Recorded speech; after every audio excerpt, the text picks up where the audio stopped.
Good morning everyone. सो आज के lecture में जो टॉपिक हम पढ़ेंगे वो है आपका डीएनए रिपेयर पाथवे।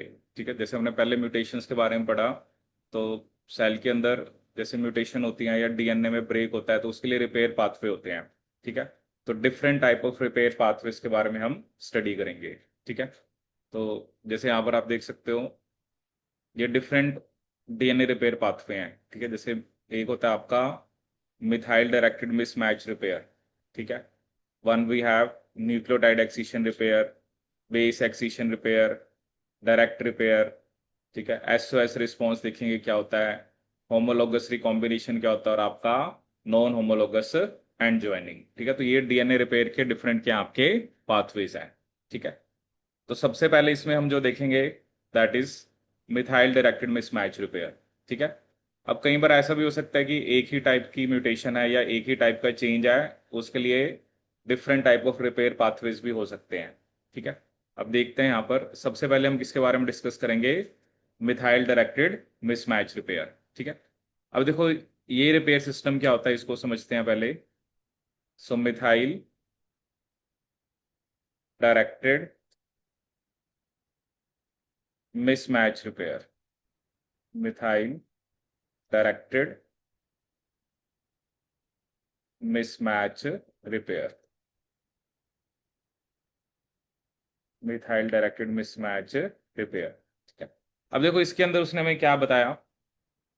जैसे अब ऑब्वियसली अगर मैं कोई भी यहाँ पर जैसे डीएनए बनाऊं, ठीक है, जैसे मान लो मैंने ये डीएनए बनाया, ठीक है, और मान लो यहाँ पर म्यूटेशन है।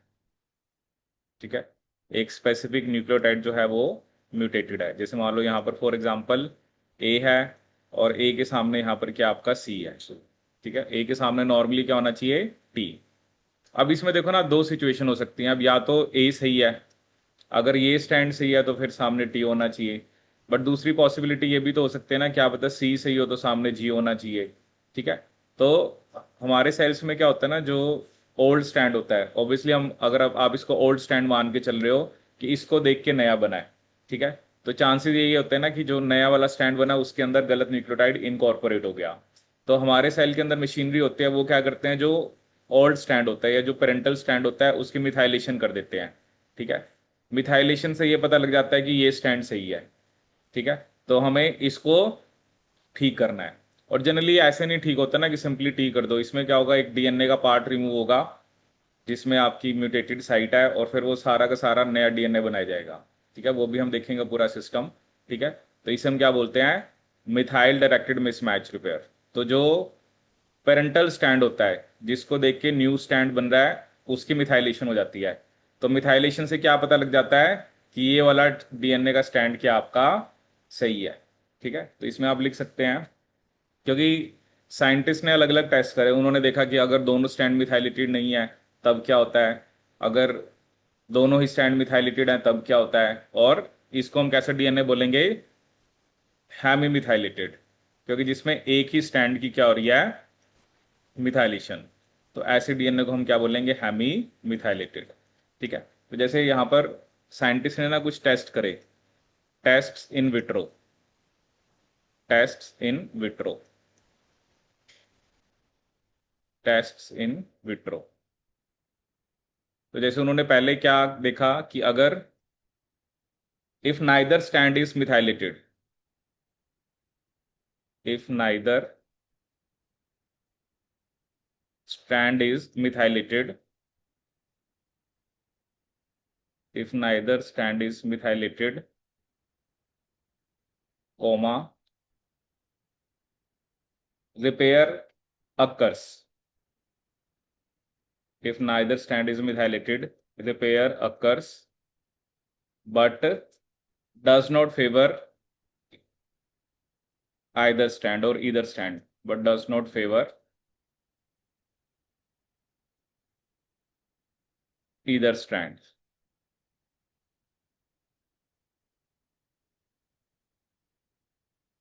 अगर कोई भी स्टैंड मिथाइलेटेड नहीं है तो रिपेयर होगा, बट वो किसी को फेवर नहीं करेगा। कई बार वो एक ही जगह टी भी ला देगा, सी की जगह जी भी ला देगा। ठीक है, दूसरा उन्होंने कहा अगर दोनों स्टैंड मिथाइलेटेड है, if both strands are methylated, if both strands are methylated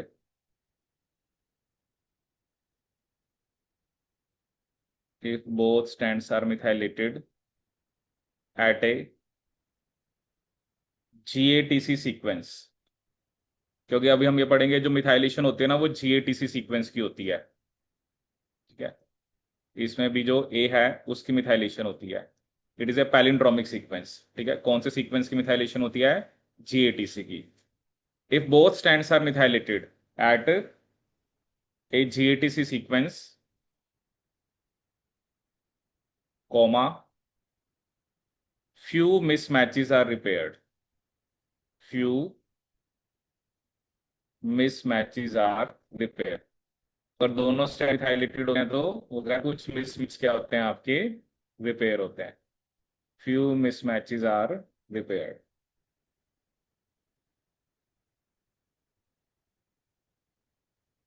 few mismatches are repaired. And third is जो सेल की मिथाइल डायरेक्टेड, क्योंकि जिसके बारे में हमने मेनली डिस्कस करना है, the cell's methyl directed, the cell's methyl directed, the cell's methyl directed mismatch repair system, mismatch repair system, repair system efficiently repairs,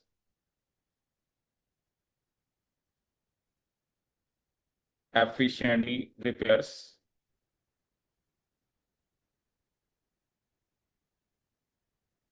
repairs mismatches up to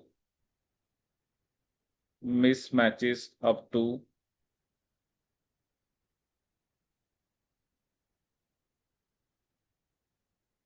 1000 base pair away, 1000 base pair away from a hemimethylated GATC sequence, from a hemimethylated GATC sequence,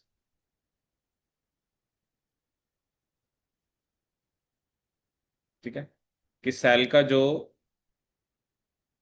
methyl directed mismatch repair system है that efficiently repairs mismatches up to 1000 base pair away from a hemimethylated GATC sequence. तो उसका ना कि अगर दोनों strand से किसी की मिथाइलेशन नहीं होती है, रिपेयर होगा बट वो किसी को फेवर नहीं करेगा। अगर दोनों स्ट्रैंड की मिथाइलेशन होती है तो फ्यू मिसमैचेस आर रिपेयर्ड, ठीक है। और लेकिन जो सेल की methyl directed mismatch repair system है that can efficiently repair mismatches up to 1000 base pair away from a hemimethylated GATC sequence, ठीक है। अब देखो इसके अंदर आपको देखते हैं कि कैसे रिपेयर सिस्टम वर्क करता है। जैसे आप ये देखो, now this is the diagram, ठीक है, जिसमें आपको प्रोटीन्स बता रखे हैं कि कौन कौन से प्रोटीन होते हैं। अब जैसे मान लो ये आपका DNA है और यहाँ पर एक टेम्पलेट स्टैंड है, ठीक है, मतलब टेम्पलेट स्टैंड में करेक्ट बेस है, ठीक है, और जो newly made DNA with incorrect base, ठीक है। अब इसमें आप देख सकते हो ना कि जो टेम्पलेट DNA स्टैंड है उसकी मिथाइलेशन हो रखी है, उसमें मैंने आपको बताया ना कि एडेनिन की मिथाइलेशन होती है, ठीक है। लेकिन जो आपका न्यूली मेड DNA, जो न्यूली सिंथेसाइज स्टैंड है उसके अंदर अनइथाइलेटेड एडेनिन है, ठीक है। अब होता है क्या है, सबसे पहले जो प्रोटीन आता है वो आता है म्यूट एस, ठीक है। सबसे पहले कौन सा प्रोटीन आएगा? Mute S. म्यूट एस कहाँ पे आगे लगता है? जहां पर मिसमैच है। सबसे पहले प्रोटीन आगे लगता है म्यूट एस जहां पर मिसमैच है, ठीक है। फिर क्या होता है कि mut S bound to mismatch form से complex with mut L and mut H. S के बाद एल और एच आते हैं। उससे क्या होता है कि जो अनमिथाइलेटेड GATC है, जैसे ये अनमिथाइलेटेड है, ठीक है, जैसे वो तो डायरेक्शन होते हैं ना, हम सीक्वेंस को हमेशा 5' to 3' डायरेक्शन में रीड करते हैं। जैसे ये 5 to 3 GATC है तो ये 5 to 3 GATC है। तो क्या होता है कि जैसे ही म्यूट एल और म्यूट एच बाइंड करते हैं तो वो अनमिथाइलेटेड GATC को, अनमिथाइलेटेड कौन सा आपका? ये वाला, इसको वो किसके पास ले आते हैं? मिसमैच के पास, ठीक है ना। कि जो अनमिथाइलेटेड वाला जीएटीसी है वो किसके पास आ गया, मिसमैच। जैसे अभी तो दूर है ना, अभी तो आप देख सकते हो कि ये वाला और मिसमैच दूर है, ठीक है। लेकिन जब ऐसे लूपिंग हो जाती है तो जो आपका मिसमैच है वो किसके पास आ गया, जो मिसमैच है वो अनमिथाइलेटेड जीएटीसी के क्लोज आ गया। इसके बाद क्या होता है, जो म्यूट एच होता है वो अनमिथाइलेटेड जो डीएनए स्टैंड है उसमें निक क्रिएट करता है, ठीक है। जो म्यूट एच है ना, क्योंकि देखो क्या ना, आपको तो अनमिथाइलेटेड वाले को ही ठीक करना है, तो वो यहां पर इसमें एक निक क्रिएट करेगा, ठीक है। उसके बाद एक एक्सोन्यूक्लियस होता है और वो एक सेक्शन को रिमूव कर देगा। ऐसा नहीं होता कि सिंपली जैसे आपका एक ही बेस इनकरेक्ट हो तो बस उसको सीधा सही कर दिया, ठीक है। वो एक डायरेक्ट रिपेयर में ऐसा होता है, most of the repair system ऐसा नहीं होता है। तो ये एक स्पेसिफिक एक्सोन्यूक्लियस, जैसे एक निक क्रिएट करा, एक्सोन्यूक्लियस एक सेगमेंट ऑफ डीएनए को रिमूव कर देगा, ठीक है। तो जैसे उसने म्यूटैच ने जहां भी निक क्रिएट करा, उसके बाद देखो ये सारा का सारा डीएनए आपका along with the mismatch remove हो गया, ठीक है। अब क्या होगा, पॉलीमरेज 3 आएगा, ठीक है। वो आगे क्योंकि देखो सामने टैबलेट तो है इसी, तो पॉलीमरेज 3 के डीएनए बनाएगा और लाइस जो है वो गैप को रिपेयर करा देगा और आपका डीएनए ठीक हो जाएगा, ठीक है। तो पहले म्यूट ऐसा आता है, फिर उसके बाद mut L plus mut H आता है। जैसे ही mut L plus mut H आते हैं तो उसका क्या मोटिव है कि आपका जो मतलब इसका मोटिव क्या होता है, to bring the unmethylated GATC close to the mismatch, ठीक है। कि जो अनमिथाइलेटेड जीएटीसी है वो किसके क्लोज आ जाए। अब देखो ना, ये जो ऊपर वाला स्टैंड है वो तो पेरेंटल है, क्योंकि उसमें जीएटीसी मिथाइलेशन भी है और उसमें बेस करेक्ट भी है। तो जो इनकरेक्ट बेस है और जो अनमिथाइलेटेड जीएटीसी है वो इससे पास पास आ गए, क्योंकि ये पूरा का पूरा कौन सा आपका जो न्यूली मेड डीएनए है जिसमें इनकरेक्ट बेस है, ठीक है। और इसमें से क्लीव कौन करता है, म्यूट एच क्लीव करता है। म्यूट एच किसको क्लीव करता है, अनमिथाइलेटेड स्टैंड को। Mute H cleaves अनमिथाइलेटेड stand. और उसके बाद उसने क्या कहा कि आपका पॉलीमरेज 3, और जब आप पॉलीमरेज 3 की बात कर रहे हो तो मतलब आप बैक्टीरिया की बात कर रहे हो, ठीक है ना। It cleaves अनमिथाइलेटेड DNA stand, it cleaves अनमिथाइलेटेड DNA stand. तो ये किसको क्लीव करता है, अनमिथाइलेटेड डीएनए स्टैंड को। तो एक म्यूटेस और म्यूटेल प्लस म्यूटेच, म्यूटेच किसको क्लीव कर रहा है, अनमिथाइलेटेड डीएनए स्टैंड को, ठीक है। तो this is methyl directed mismatch repair, ठीक है। इसके अंदर आपका पहले म्यूट एस लगता है, फिर म्यूट एल प्लस एच लगते हैं, और एच का काम होता है वो अनमिथाइलेटेड डीएनए स्टैंड के अंदर क्या क्रिएट करता है, आपकी निक क्रिएट करता है,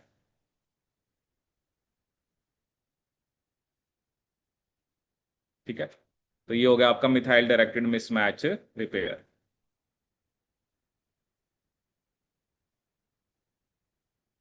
तो this is the first repair system. अब हम जिस रिपेयर सिस्टम की बात करेंगे वो है आपका न्यूक्लियोटाइड एक्सीशन रिपेयर। कौन सा रिपेयर सिस्टम पढ़ेंगे हम, nucleotide excision repair.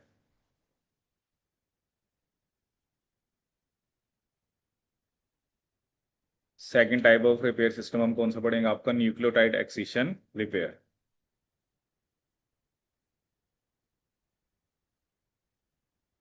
Nucleotide excision repair.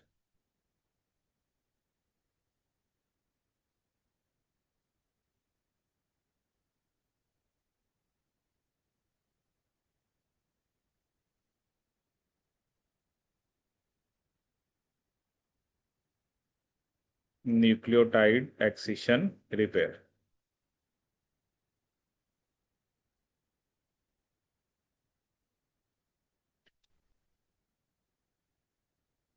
अब सबसे पहले देखते हैं इसके अंदर हमें क्या क्या चाहिए होता है।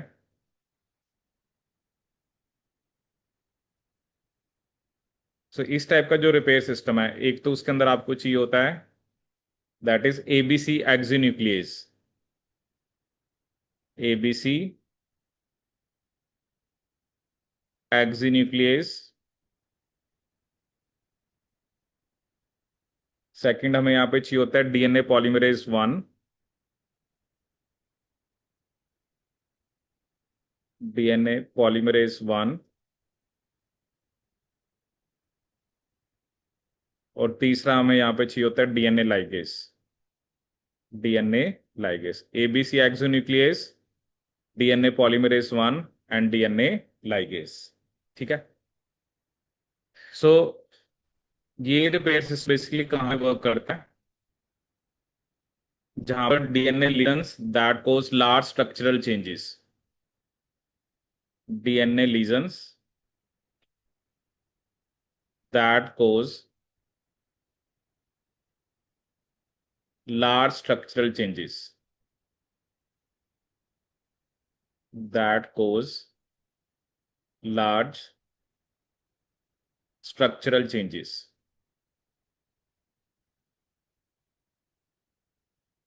DNA lesions that cause large structural changes। ठीक है, जैसे इसमें एग्जांपल दे रखा है पिरिमिडिन डाइमर्स। एग्जांपल क्या दे रखा है इसका? Pyrimidine dimers, pyrimidine dimers, DNA lesions that cause large structural changes. ठीक है, तो एबीसी एक्सोन्यूक्लियस, पॉलीमरेज 1, और हमें क्या चाहिए? DNA ligase. ठीक है, अब देख इस रिपेयर सिस्टम में क्या होता है।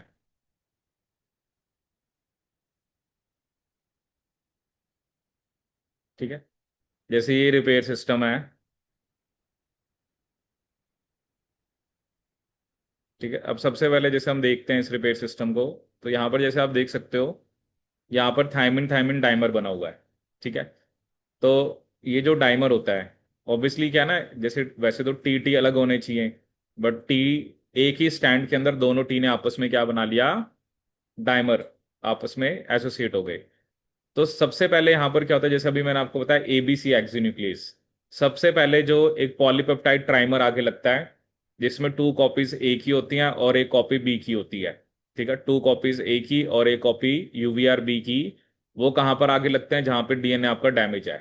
ठीक है, तो यू कैन से कि ए टू बी कॉम्प्लेक्स आगे लगता है। ठीक है, दूसरा स्टेप क्या होता है? Energy from ATP is use to bend DNA. जैसे आप देखिए यहाँ पर जो डीएनए है वो आपको कैसा दिख रहा है? डीएनए जो है वो पहले तो बिल्कुल आपको स्ट्रेट दिख रहा है, बट बाद में आप देखो वो बेंड हो रहा है। ठीक है ना, जैसे आप ये डीएनए देख सकते हो, ये डीएनए है, बट बाद में energy from ATP is use to bend DNA and change conformation of the UVRB protein, और उसके बाद डाइमर रिलीज हो जाता है।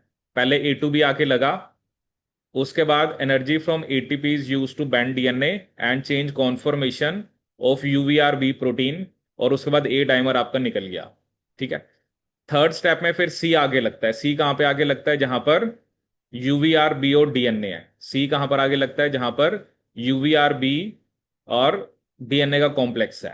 ठीक है, UVRC protein binds to UVRB DNA and cleaves DNA 5 prime end 3 prime to dimer.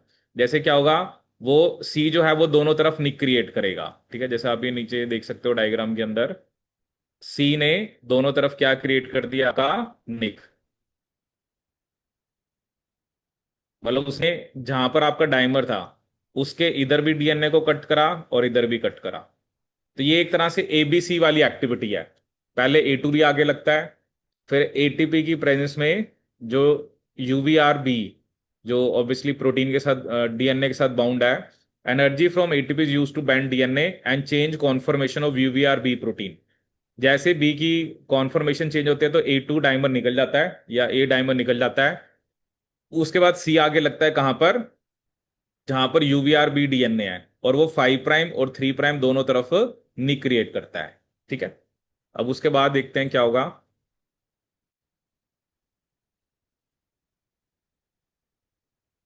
ठीक है, अब उसके बाद देखो उसने हमें क्या बताया है। तो एक तरह से क्या क्रिएट हो गया? आपका निक। ठीक है, अब उसके बाद देखो क्या हो रहा है। उसके बाद यूवीआर डी हेलिकेज है। हेलिकेज का काम क्या होता है? वो जो ये 12 मतलब इसका साइज जो होता है ना, वो 12 न्यूक्लियोटाइड्स होता है, कई जगह 13 भी लिखा होगा। तो यूवीआर डी हेलिकेज रिलीजेस एक्साइज्ड ओलिगोमर। यहां पर जो 12 से 13 न्यूक्लियोटाइड्स का आपका ये ओलिगोमर है, इसको वो रिमूव कर देगा। ठीक है, क्योंकि इसी में प्रॉब्लम है ना, क्योंकि इसी के अंदर वो डाइमर है। तो इट इज नॉट सिंपली कि आप बस उस डाइमर को ठीक कर रहे हो। सो डाइमर के साथ साथ, जैसे डाइमर वाले तो दो हो गए, साथ में 3' साइड और 5' साइड वाले न्यूक्लियोटाइड्स आपके रिमूव हो गए। यूवीआर डी हेलिकेज रिलीजेस एक्साइज्ड ओलिगोमर, ठीक है, ये यहां से रिमूव हो गया। उसके बाद पॉलीमरेज वन आएगा। पॉलीमरेज वन क्या करेगा, वो किसको रिप्लेस करेगा, यूवीआर बी प्रोटीन को, ठीक है ना।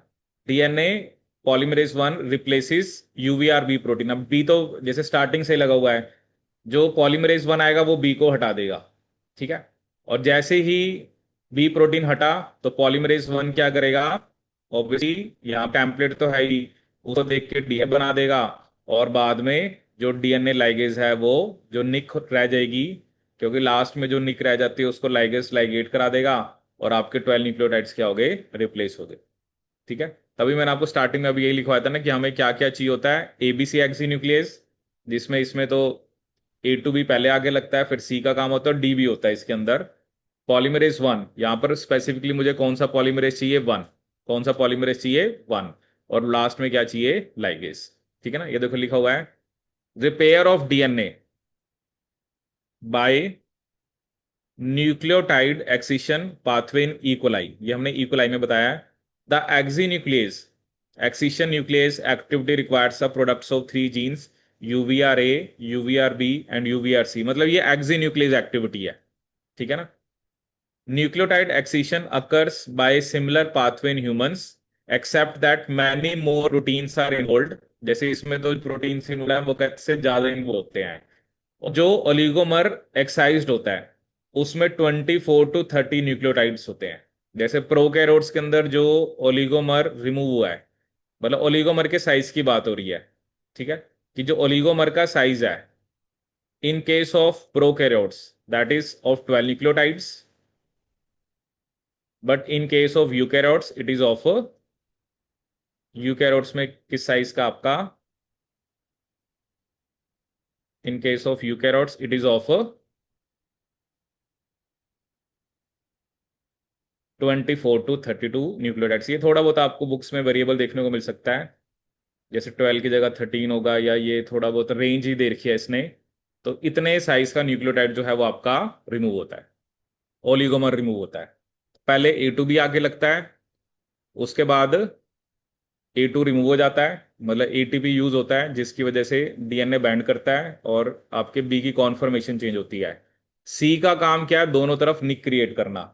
जो आपका थायमिन टाइमर है उसमें 5' साइड और 3' साइड दोनों तरफ निक क्रिएट करना। डी एक हेलिकेज है जो एक्साइज्ड ओलिगोमर को रिमूव कर देता है। और उसके बाद पॉलीमरेज वन आगे डीएनए बनाएगा, और लाइगेज क्या करेगा, वो उस जो आपकी निक है उसको सील कर देगा, और उसके बाद आपका डीएनए क्या हो गया, रिपेयर हो गया। तो ये कौन सा आपका न्यूक्लियोटाइड एक्सिशन पाथवे। पढ़े हुए रिपेयर सिस्टम के नहीं। हम्म। है। हाँ। देखो क्या ना, अब इसमें जो क्वेश्चंस आते हैं ना वो आपको एज इट इज पता होना चाहिए कि रिपेयर सिस्टम में क्या हो रहा है, ठीक है ना। जैसे इस पे बेस्ड भी क्वेश्चन आ रखा है, वो भी अभी हम आगे डिस्कस करेंगे। तो मेन तो इसमें ना आपको पाथवे पता होना चाहिए, ठीक है, या किस टाइप का रिपेयर सिस्टम कहाँ पे काम आता है। जब देखो ना, अब एक किया है कि अब पिछले वाले में जो पॉलीमरेज था वो पॉलीमरेज कौन सा था, 3 था। इसमें इसने पॉलीमरेज 1 दिखा रखा है। हमने पढ़े थे ना कि जो बैक्टीरिया होता है उसमें जनरली हमने पॉलीमरेज 1 और 2 और 3 के बारे में पढ़ा था जब हमने मॉलिक्यूलर बायोलॉजी पढ़ी थी, ठीक है।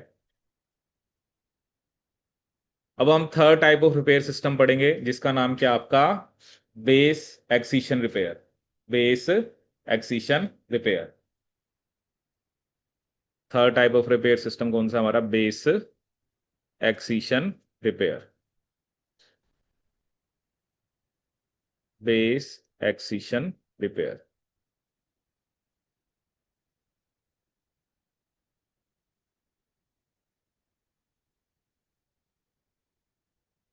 बेस एक्सीशन रिपेयर, ठीक है। जैसे इसमें एक तो हमें चाहिए होता है DNA glycosylase, DNA ग्लाइकोसाइलेज,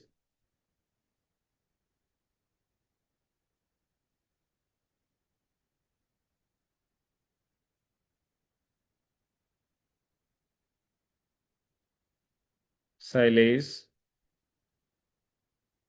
we have requirement of AP endonuclease, endonuclease.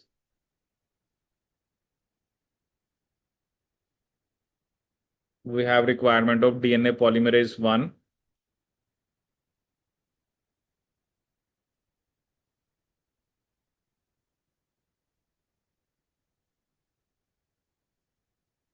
And we have requirement of DNA ligase.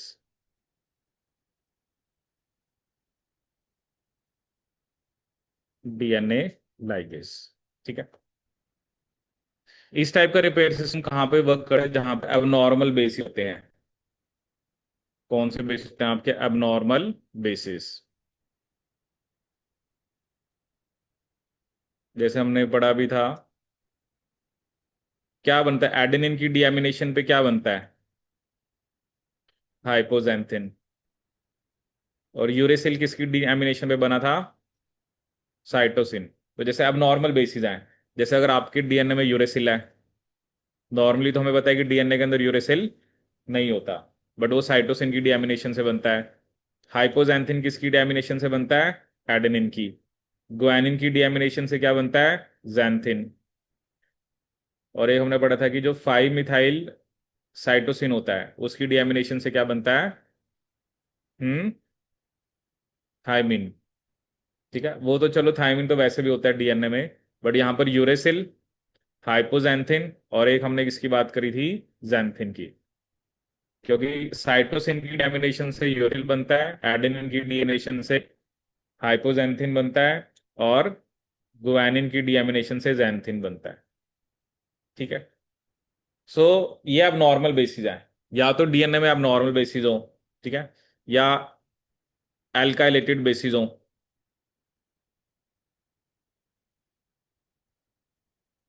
और इस टाइप का रिपेयर सिस्टम भी वर्क करता है अगर सेल के अंदर पिरिमिडिन डाइमर्स हो।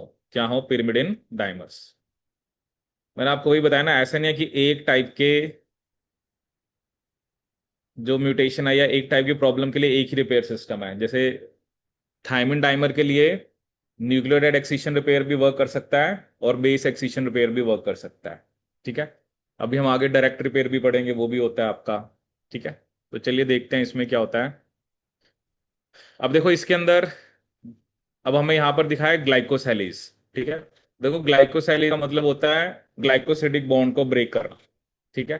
तो अगर हम एक डीएनए के बारे में पढ़ रहे हैं तो ग्लाइकोसिडिक बॉन्ड कहां पर होता है?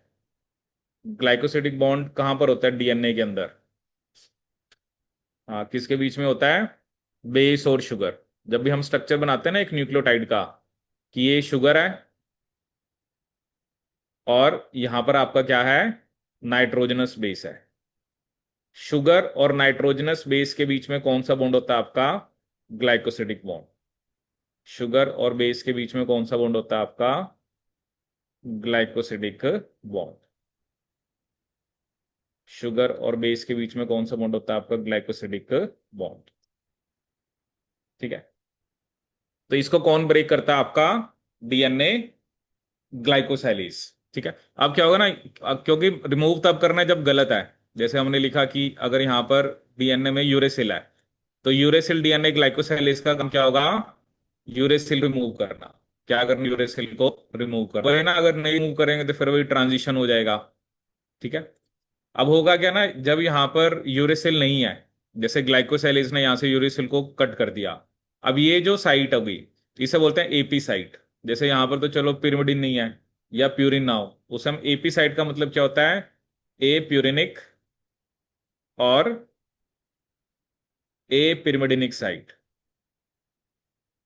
ए प्यूरिनिक और ए पिरिमिडिनिक साइट।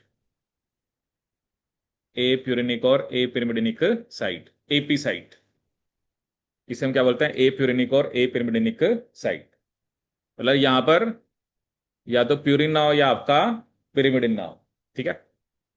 क्योंकि इस केस में जैसे आपका यूरेसिल रिमूव हुआ है, तो यू कैन से कि यहां पर एक पिरिमिडिन नहीं है। ठीक है। अब देखो यहां पर होता क्या है, अगर हम यहां पर इसको समझे,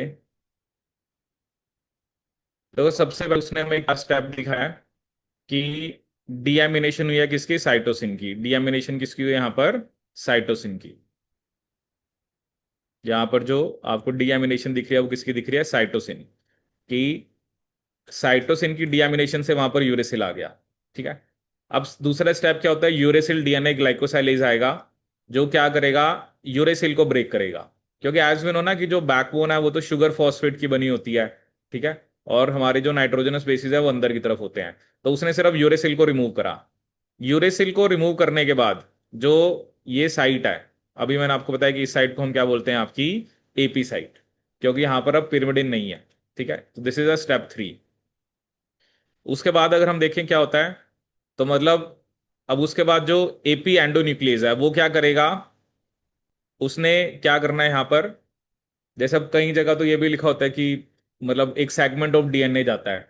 एंडोन्यूक्लियस जो है ना, वो मतलब ये तो जाएगा, ये तो चलो यहाँ से आपने कट करना ही है, बट इसके साथ आसपास का भी जाता है। बट इस इमेज में यही दिखा रखा है कि उसने बस जो यूरेसिल था बस उसके दोनों तरफ कट किया। एंडोन्यूक्लियस क्या होता है, जो अंदर कट करते हैं, क्योंकि दे बेसिकली ब्रेक द जो फॉस्फोडाइस्टर बॉन्ड होते हैं। यहाँ पे लिखा ना, sugar phosphate removed by AP endonuclease and phosphodiesterase. ठीक है। तो यहां से, क्योंकि ऑब्वियसली यहां पर बॉन्ड तो बना ही हुआ ना, जैसे 3 प्राइम 5 प्राइम जो फॉस्फोडाइस्टर लिंकेज है वो तो बनी हुई है। क्योंकि यहां पर जो आपका फॉस्फेट है, या जो भी यहां पर शुगर फॉस्फेट बैकबोन है, उसने इधर भी बॉन्ड बना रखा है। ठीक है ना, जैसे हम बोलते हैं कि 3 प्राइम 5 प्राइम फॉस्फोडाइस्टर बॉन्ड, तो इस तरफ भी बॉन्ड बना रखा है उसने, दूसरी तरफ भी बना रखा है। तो शुगर फॉस्फेट को हमें रिमूव करना है बाय एपी एंडोन्यूक्लियस एंड फॉस्फोडाइस्टेरेस। उसके बाद पॉलीमरेज आएगा। ठीक है। उसको पता है जी के सामने सी लगाना है। ठीक है। और उसके बाद जो लाइगेज है वो सी को ज्वाइन करा दे। ठीक है। तो कहीं जगह ये लिखा होता है कि जो आपकी ये एपी साइट है, मतलब वो ना एक सेगमेंट ऑफ डीएनए को रिमूव करता है। बट इस डायग्राम में तो उसने ये दिखा रखा है कि उसने सिर्फ यू को ही रिमूव करा है, और यू की जगह आपका सिंपली क्या लगा दिया है, सी लगा दिया है। ठीक है। तो यहां पर देखो, डीएनए ग्लाइकोसाइलेज का एक्शन आ गया। उसके बाद किसका एक्शन आ गया आपका, डीएनए, पहले डीएनए ग्लाइकोसाइलेज का एक्शन आ गया, फिर आपका जो एपी एंडोन्यूक्लियस का एक्शन आ गया। ठीक है। क्योंकि आपने देखो ना, आपने सिर्फ क्या रिमूव करा है, आपने सिर्फ ये रिमूव करा है, बेस को। आपको पता है ना, जैसे अब ये ओ एच है और ये फॉस्फेट है, यहां पर फॉस्फेट ग्रुप होता है। तो ऑब्वियसली जो पहले वाला न्यूक्लियोटाइड है उसके साथ भी बॉन्ड बना हुआ है। ठीक है। आगे वाले के साथ भी बॉन्ड बना हुआ है। तो वो बॉन्ड्स तो ब्रेक करने पड़ेंगे ना, इधर से और इधर से, तभी शुगर और फॉस्फेट निकलेगी। ठीक है ना। एक तरफ से तो ये निकल गया, वो तो ग्लाइकोसाइलेज ने निकाल दिया, बट ऑब्वियसली जो this particular nucleotide is part of DNA, तो आपको जो उसने इससे पहले न्यूक्लियोटाइड था, जैसे अभी इस केस में हमारा ये क्या था, साइटोसिन था, बट ये यूरेसिल में कन्वर्ट हो गया। बट ऑब्वियसली इससे पहले क्या दिखा रखा उसने, ठीक है, उससे पहले उसने जैसे क्या दिखा रखा है, यहाँ पे टी है और यहाँ पे ए है।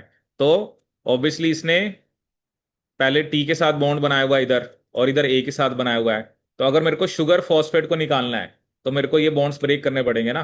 तो एपी एंडोन्यूक्लियस और फॉस्फोडाइस्टरेज की हेल्प से ये रिमूव हो जाता है। ठीक है। यहाँ पे लिखा ना, repair of DNA by the base excision pathway. Base excision repair may be initiated by any one of several different glycosylases. अब वो डिपेंड करता है ना कि वहां पर क्या है। जैसे आपने यहाँ पर का यूरेसिल है, वो हाइपोजेंथिन भी हो सकता था, जेंथिन भी हो सकता था, या कोई अल्काइलेटेड बेस हो सकता था। क्योंकि हमने जो रिपेयर सिस्टम पढ़ा उसमें हमने किसकी बात करी है, यूरेसिल डीएनए ग्लाइकोसाइलेज की। किसकी बात करी है हमने, यूरेसिल डीएनए ग्लाइकोसाइलेज की। ठीक है। आया समझ में ये। तो अभी तक हमने एक तो मिथाइल डायरेक्टेड मिसमैच रिपेयर की बात करी, दूसरी हमने किसकी बात करी, आपके न्यूक्लियोटाइड एक्सीशन रिपेयर और बेस एक्सीशन रिपेयर। अब इसमें भी ना आगे दो टाइप्स होती हैं। जो आपका बेस एक्सीशन रिपेयर होता है, इसमें ना एक शॉर्ट पैच और लॉन्ग पैच होता है। ठीक है। जो भी मैं आपको एक्सप्लेन कर रहा था, शॉर्ट पैच में मतलब क्या है, जैसे एक रिमूव हुआ। बट लॉन्ग पैच का मतलब क्या है, एक सेगमेंट ऑफ डीएनए रिमूव होगा। ठीक है ना, जो भी मैं आपको बता रहा था ना कि जैसे अब यहां पर आपकी एपी साइट है। ठीक है। अब शॉर्ट पैच के अंदर तो बस जैसे वही होता है कि उसको रिमूव करा और उसकी जगह सही कर दिया। बट लॉन्ग पैच में आप देख रहे हो एक सेगमेंट ऑफ डीएनए ओल्ड वाले से रिमूव होगा और नया बनेगा। अब इसमें बस आपने क्या ध्यान रखना है कि जो ये रिपेयर सिस्टम है, ठीक है, इसके अंदर एक तो जैसे पॉलीमरेज आप देखो, ठीक है, जैसे इसके अंदर आप देख सकते हो कि एक पॉलीमरेज कौन सा दिखा रखा है, डेल्टा और एप्सिलॉन। कौन सा दिखा रखा है, डेल्टा एंड एप्सिलॉन, ठीक है। और इधर पॉलीमरेज कौन सा दिखा रखा है, बीटा। मतलब ये हम यूकैरियोट्स की बात कर रहे हैं, क्योंकि अगर आप ऐसी बात कर रहे हो, ये मैं आपको थोड़ा सा, ये आप देख सकते हो यहां पर जो पॉलीमरेज आपको दिखा रखा है वो कौन सा दिखा रखा है, बीटा, ठीक है। इधर भी दिखा रखा है, बट बाद में यहां पर क्या दिखा रखा है, डेल्टा और एप्सिलॉन, ठीक है, क्योंकि क्वेश्चन आया था। और दूसरा डिफरेंस यहाँ पे लाइगेज का है कि जो शॉर्ट पैच होता है वहां पर एक लाइगेज 3 होता है, और जो लॉन्ग पैच वाला होता है उसमें लाइगेज 1 होता है, ठीक है। ये दो डिफरेंस मैंने आपको याद रखने हैं। एक तो हमने क्या कहा कि जो शॉर्ट पैच वाला है उसके अंदर आपको क्या ध्यान रखना है, कौन सा पॉलीमरेज होता है आपका, बीटा। यहां पर आपको ये जो शॉर्ट पैच है यहां पर आपने याद रखना है कि पोल बीटा, बट इधर उसने पोल कौन सा लिखा है, डेल्टा एंड एप्सिलॉन। और अगर पॉलीमरेज की बात करें तो इधर पॉलीमरेज कौन सा है आपका, इधर पॉलीमरेज, पॉलीमरेज सॉरी, इधर लाइगेज 3 है,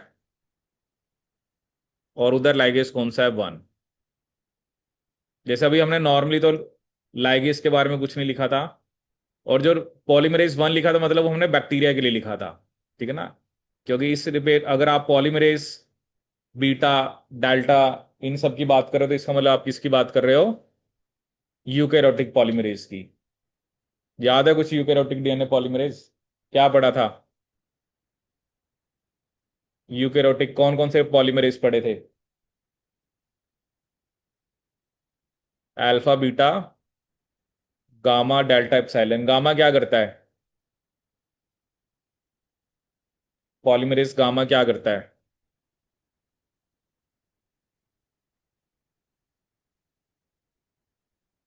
वहां पर मैंने आपको बताया था कि डेल्टा एप्सिलॉन में से लीडिंग स्ट्रैंड कौन बनाता है और लैगिंग कौन बनाता है।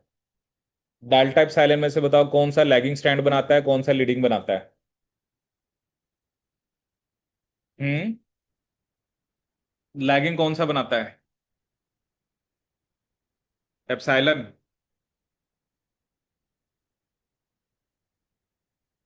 हम्म, अभी देखते हैं शायद इसमें होगा वो वाला क्वेश्चन ना। जैसे ये तो चलो ये वाला भी अभी करते हैं। अब जैसे ये क्वेश्चन हमने शायद तब भी डिस्कस किया था मोल बायो में। जैसे इसमें डेल्टा, एप्सिलॉन, बीटा और ईटा,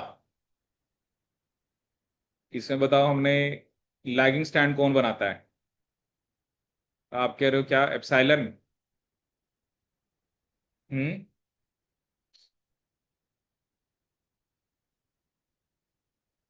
तो आप कह रहे बी का होना चाहिए 3, और लीडिंग ए का 4।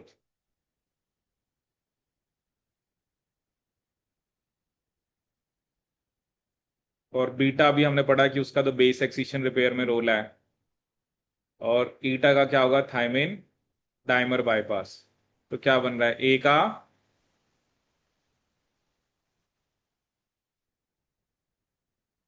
ए का 4th, बी का 3 कह रहे हो आप, सी का,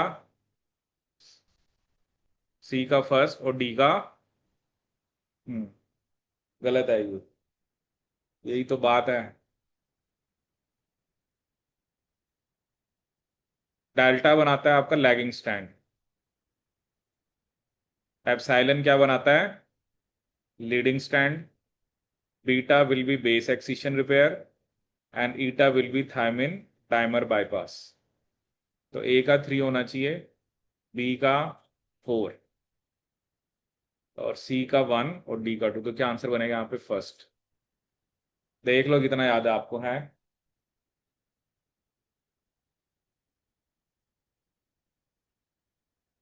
और देखो सेम क्वेश्चन पहले भी कराया था जब मैंने आपको, क्योंकि तब भी मैंने आपको शायद बताया था कि बीटा की बात हम तब करेंगे जब हम, वैसे भी जनरली रिपेयर एक्टिविटी में बीटा का रोल होता है, बट यहाँ पर हमने बेस एक्सीशन रिपेयर।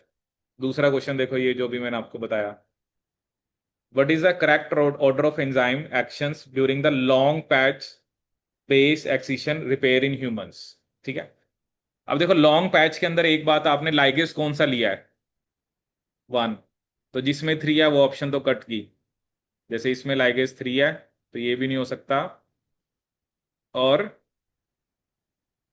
आपका लाइगेज 3 वाला ये भी नहीं हो सकता।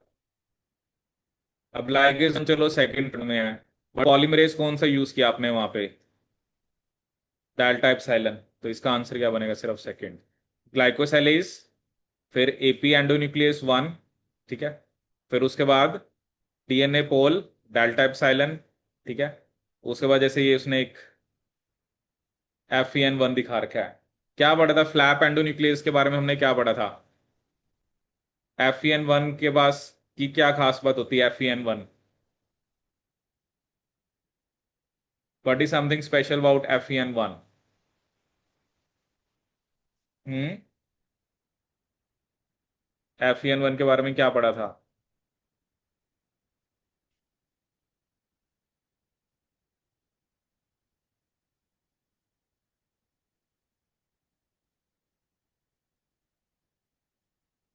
FEN1 वैसे तो इसका नाम फ्लैप एंडोन्यूक्लियस है, बट इसके पास 5' to 3' क्या हो गया है? Exonuclease activity. उसके पास कौन सी एक्टिविटी होती है? 5' to 3' exonuclease activity. 5' to 3' exonuclease activity.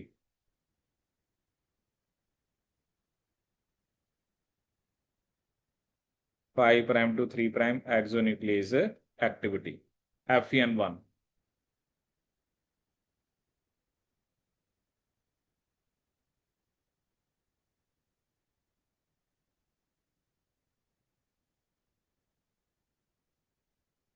जिसके पास कौन सी एक्टिविटी होती है? 5' to 3' एक्सोन्यूक्लियस एक्टिविटी। इसको मेनली हमने कहा था कि यूकेरियोट्स में जो RNA प्राइमर्स हैं उसको ये एक्टिविटी रिमूव करती है। ठीक है। अब भैया ना कि इस क्वेश्चन के लिए आपको पहले ये पता होना चाहिए था, मतलब मेन तो ये था कि डेल्टा एप्सिलॉन और पोल लाइगेज 1 देखना था किसमें है बस। ठीक है। क्योंकि लाइगेज 3 वाली ऑप्शन तो वैसे ही चली गई, और स्पेसिफिकली लॉन्ग पैच होता। अगर शॉर्ट पैच होता फिर आपका आंसर पोल बीटा और साथ में लाइगेज 3 होता। ठीक है। वही ना, देखो ग्लाइकोसाइलेज तो स्टार्टिंग में, और एपी एंडोन्यूक्लियस तो वैसे ही है जैसे हमें नॉर्मली चाहिए। उसके बाद शॉर्ट पैच में आगे क्या चाहिए होता है, और लॉन्ग पैच में। ठीक है। तो ये हो गया आपका, कौन कौन से रिपेयर सिस्टम हमने पढ़ लिए? Methyl directed, base excision and nucleotide excision. इसके बाद हम देखेंगे डायरेक्ट रिपेयर। अब देखो डायरेक्ट रिपेयर में देखते हैं क्या होता है। ऑब्वियसली जैसे कि नाम से ही पता लग रहा है कि इसके अंदर कोई भी आपको, मतलब जैसे डाइमर बना है फॉर एग्जांपल, आप डाइमर को सीधा ही ब्रेक कर दो, तो उसमें ऐसा नहीं है कि आपको बड़े सारे एंजाइम्स आके लगेंगे या वो एक सेगमेंट ऑफ डीएनए को रिमूव करेंगे। ठीक है। तो नेक्स्ट हम क्या देखेंगे? Direct repair.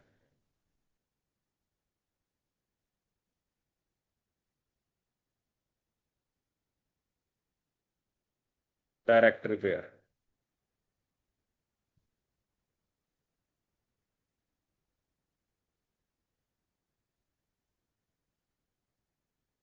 ठीक है। तो डायरेक्ट रिपेयर में क्या होता है? इसमें आप लिख सकते हैं कि इसमें जैसे आपको एक तो डीएनए फोटोलाइसिस चाहिए।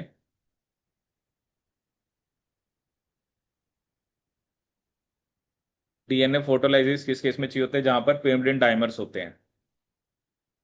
डीएनए फोटोलाइसिस जिसमें आपके pyrimidine डाइमर्स होते हैं।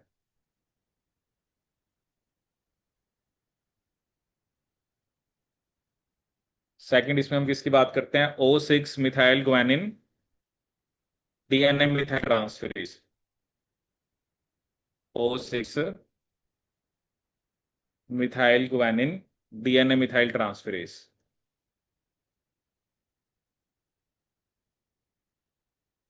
Guanine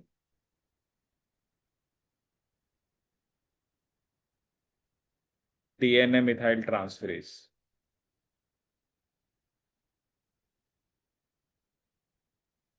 O6 methyl guanine DNA methyl transferase, जिस केस में O6 मिथाइल ग्वानिन होता है, O6 मिथाइल ग्वानिन।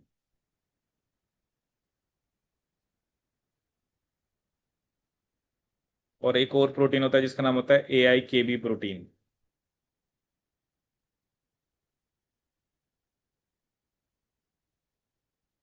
ये कहाँ पर चाहिए होता है, जिस केस में 1 मिथाइल ग्वानिन और 3 मिथाइल साइटोसिन होता है।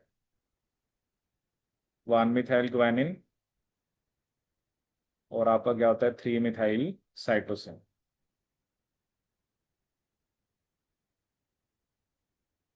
3 methyl cytosine, 1 methyl guanine and 3 methyl cytosine. तो डीएनए फोटोलाइसिस हो गए, O6 methyl guanine DNA methyl transferase and AIKB protein. ठीक है, तो चलिए देखते हैं इसके अंदर। जैसे आप यहां पर एग्जांपल देख सकते हो, that is of direct repair.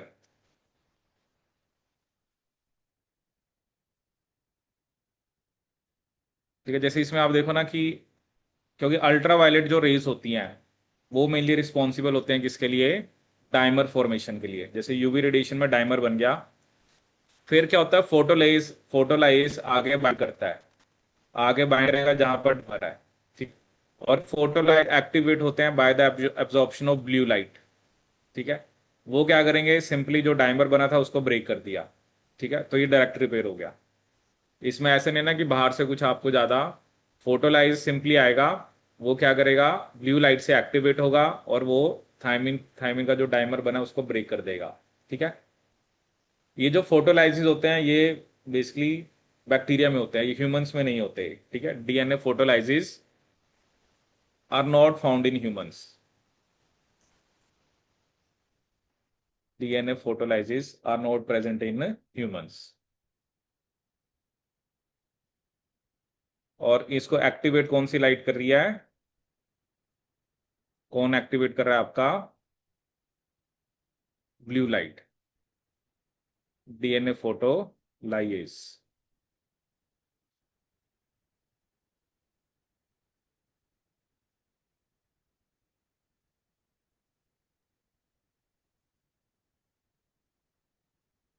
So DNA photolysis are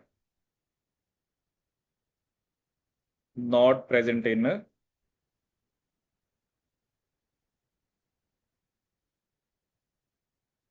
humans। ठीक है, एक तो आपको ये याद रखना है। दूसरा जैसे मैं आपको बताता हूँ जो क्या था, जिसमें O6 मिथाइल ग्वानिन बन गया। ठीक है, एक्चुअली होता क्या है कि जो ग्वानिन है, हमें पता है ग्वानिन किसके साथ पेयर करता है, ग्वानिन पेयर करता है C के साथ। लेकिन जो O6 इथाइल ग्वानिन है, या O6 सॉरी मिथाइल ग्वानिन है, वो पेयर करता है आपका T के साथ। तो ऑब्वियसली ये क्या दिखाएगा आपका, ट्रांजिशन दिखाएगा, क्योंकि हमने पढ़ा था ना अल्काइल एजेंट्स होते हैं। जैसे वहां हमने EMs की बात की थी, तो सेम वे ये टी के साथ पेयर करेगा। ठीक है, अब होता क्या है, जो O6 मिथाइल ग्वानिन बना है, इसका जो मिथाइल ग्रुप है वो एंजाइम खुद ले लेगा। जैसे अभी मैंने यहां पर आपको एक एंजाइम बताया था, कौन सा, O6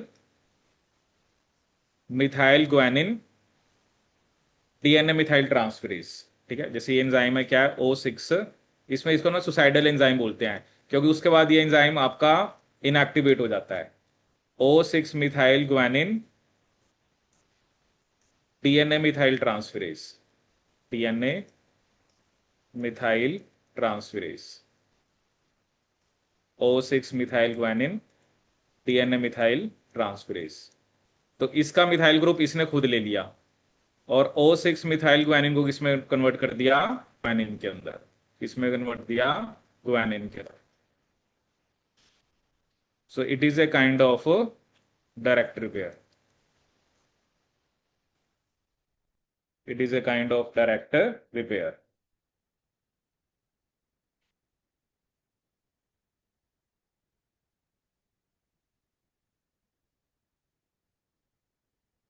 तो डायरेक्ट रिपेयर में क्या हो रहा है आपका, तो इसके अंदर ऐसे नहीं है कि बाहर से आपको कोई बड़े सारे प्रोटीन्स आएंगे या हमें एक स्पेसिफिक सेगमेंट ऑफ डीएनए को रिमूव करना पड़ेगा। तो सिंपली इसके अंदर क्या हो रहा है कि डायरेक्ट रिपेयर हो रहा है। ठीक है, अब जैसे ये एंजाइम जो होता है ना, वंस अगर इसके ऊपर मिथाइल ग्रुप आ गया तो ये एंजाइम जो है फिर वो इनएक्टिव हो जाता है, या इसको हम सुसाइडल एंजाइम बोलते हैं, क्योंकि इसने डीएनए को तो ठीक कर दिया बट ये एंजाइम खुद क्या हो गया आपका, इनएक्टिवेट हो गया, खुद ये क्या हो गया आपका, इनएक्टिवेट हो गया। ठीक है, तो ये हो गया आपका डायरेक्ट रिपेयर।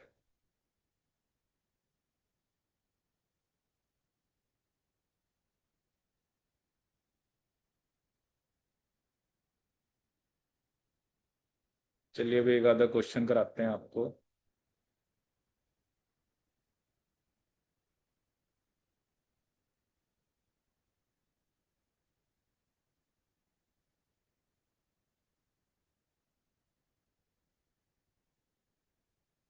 जैसे ये क्वेश्चन है, इसको करो ट्राई, बताओ इसका क्या आंसर होगा।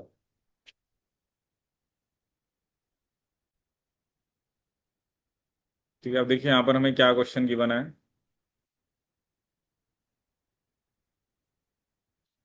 इन order to investigate the involvement of the following proteins in mismatch repair mechanism. ठीक है, जैसे अभी हमने पढ़ा ना कि मिथाइल डायरेक्टेड मिसमैच रिपेयर होता है। ठीक है, तो यहाँ पर उसने हमें मिसमैच रिपेयर मैकेनिज्म बता रखा है। An in vitro reconstitution experiment was performed.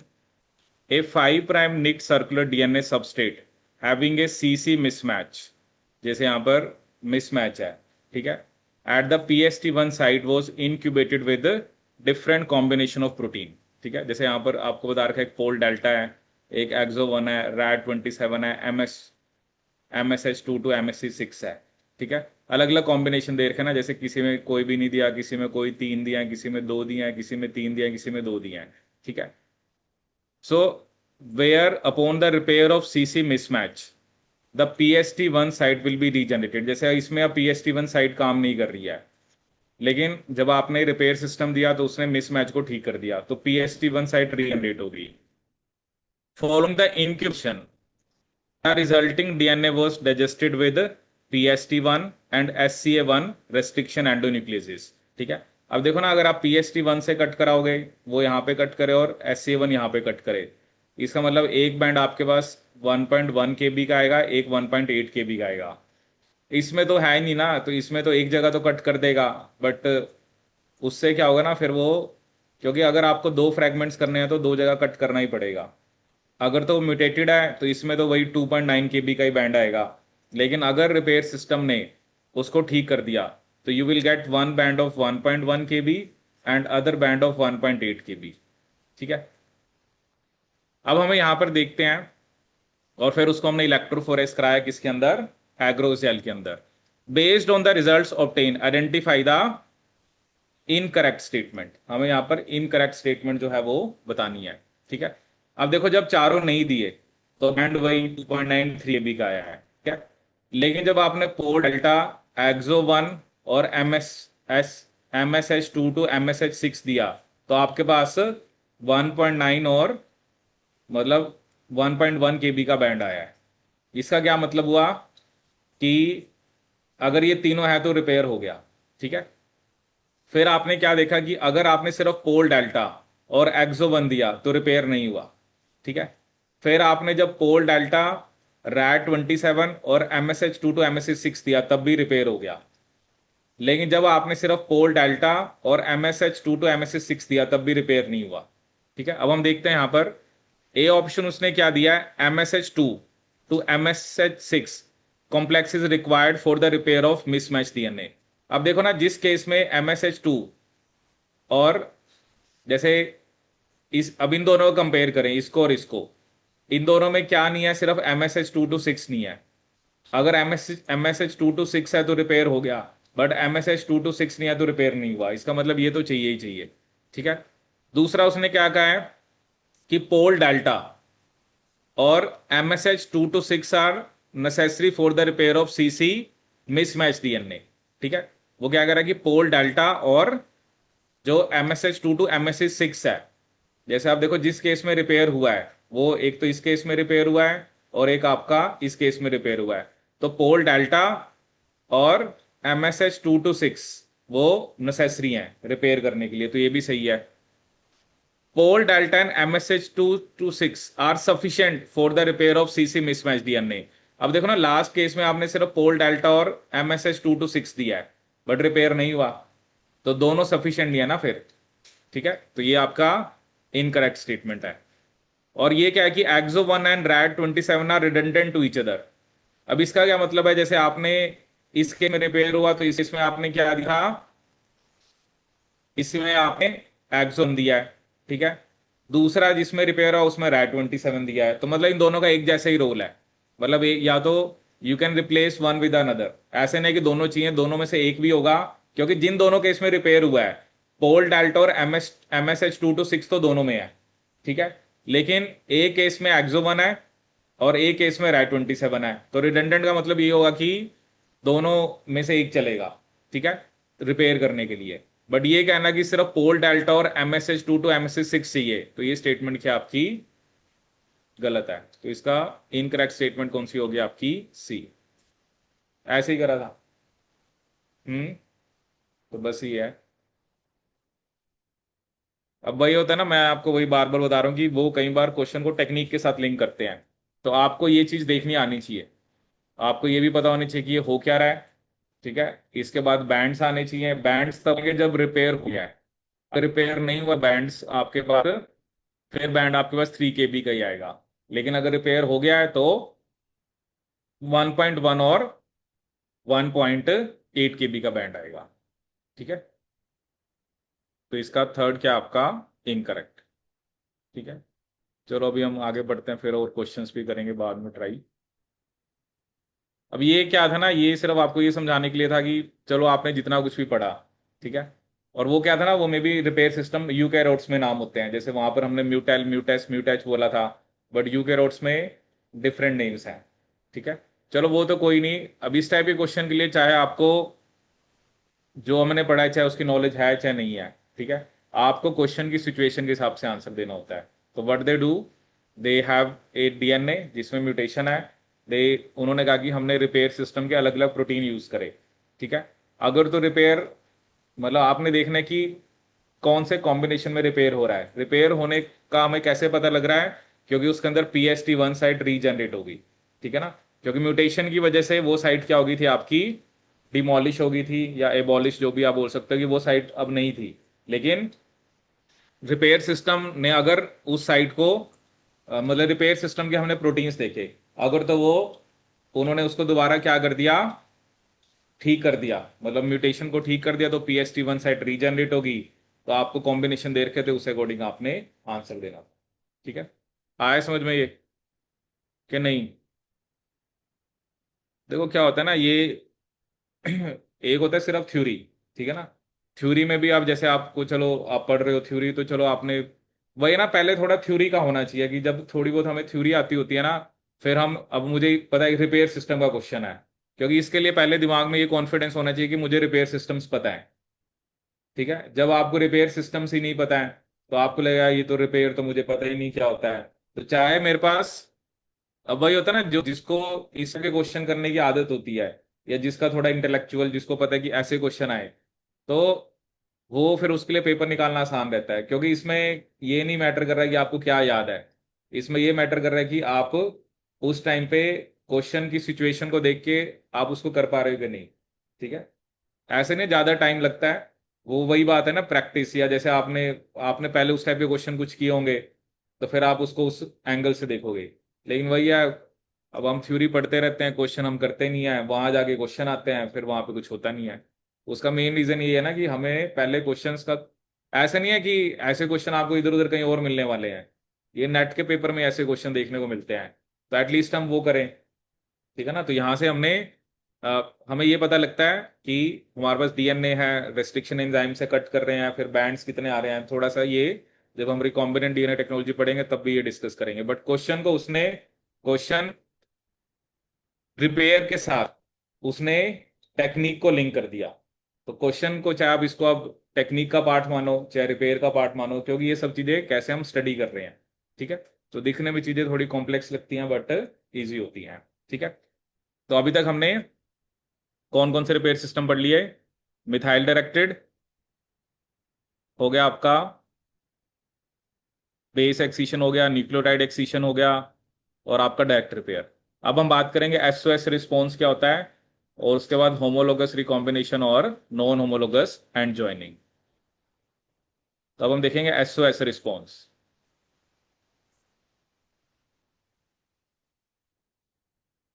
ठीक है, what is your SOS response? ये इसको हम और क्या बोलते हैं? एरर प्रोन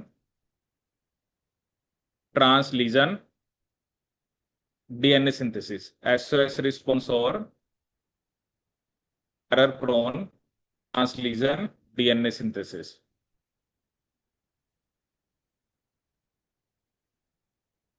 और एरर प्रोन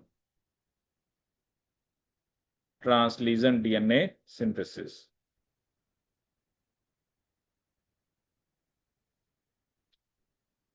डीएनए सिंथेसिस।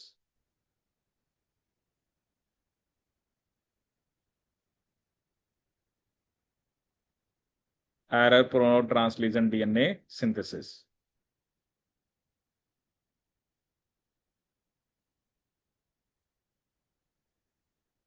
ठीक है, एक्चुअली ये पाथवे तब एक्टिवेट होता है जब बहुत ज्यादा म्यूटेशंस या बहुत ज्यादा डीएनए डैमेज हो चुका है। ठीक है, पहले लिखते हैं इसके बारे में पॉइंट, फिर मैं आपको एक्सप्लेन करता हूं। तो इसमें लिखिए, when this path is active, when this pathway is active,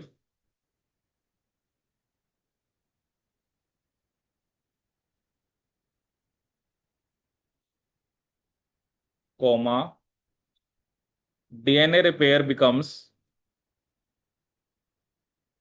DNA repair becomes significantly less accurate, significantly less accurate,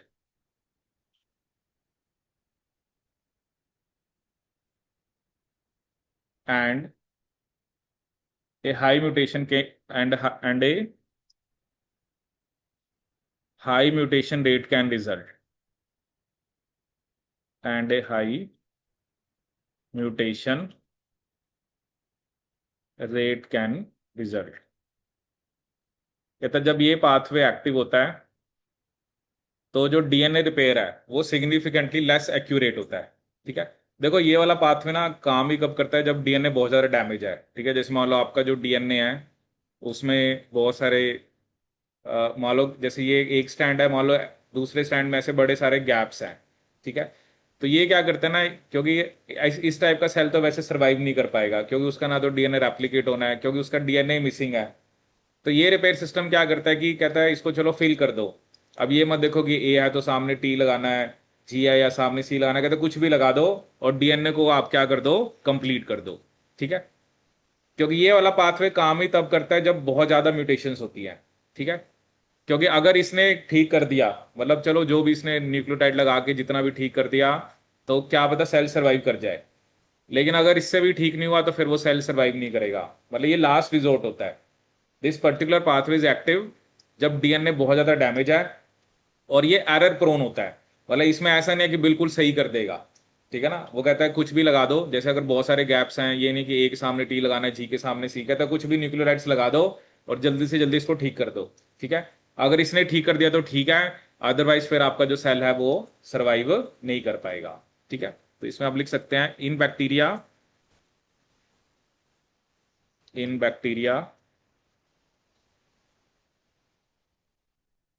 error prone error prone translesion error prone translesion DNA synthesis DNA synthesis is part of is part of is part of cellular stress response, cellular stress response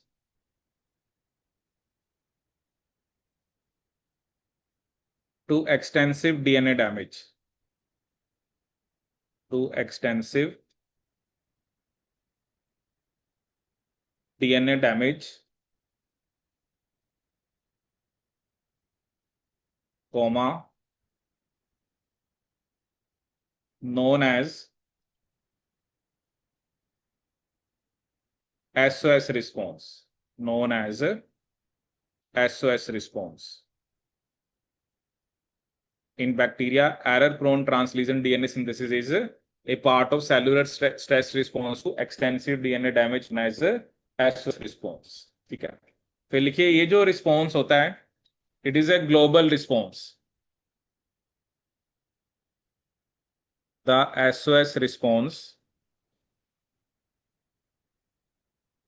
is a global response.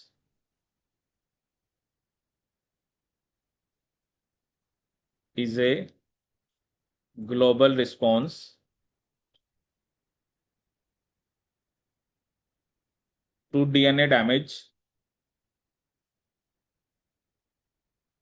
to DNA damage in which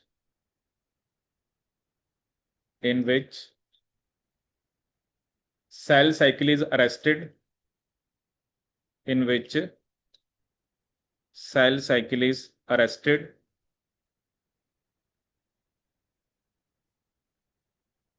and DNA repair and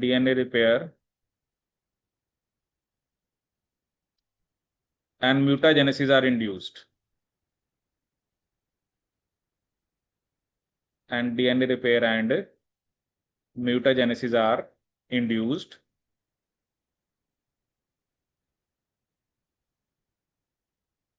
ठीक है, अब ये जो system होता है इसमें protein होता है रैक के, अभी रैक के आगे भी आएगा. This system involves a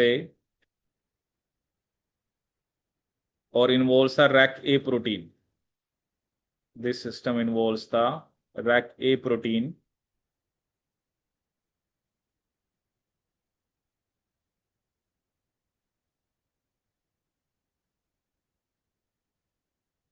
the RAC A protein, comma,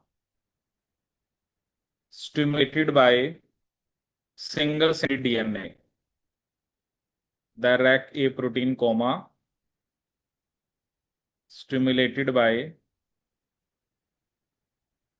single stranded DNA, comma, is involved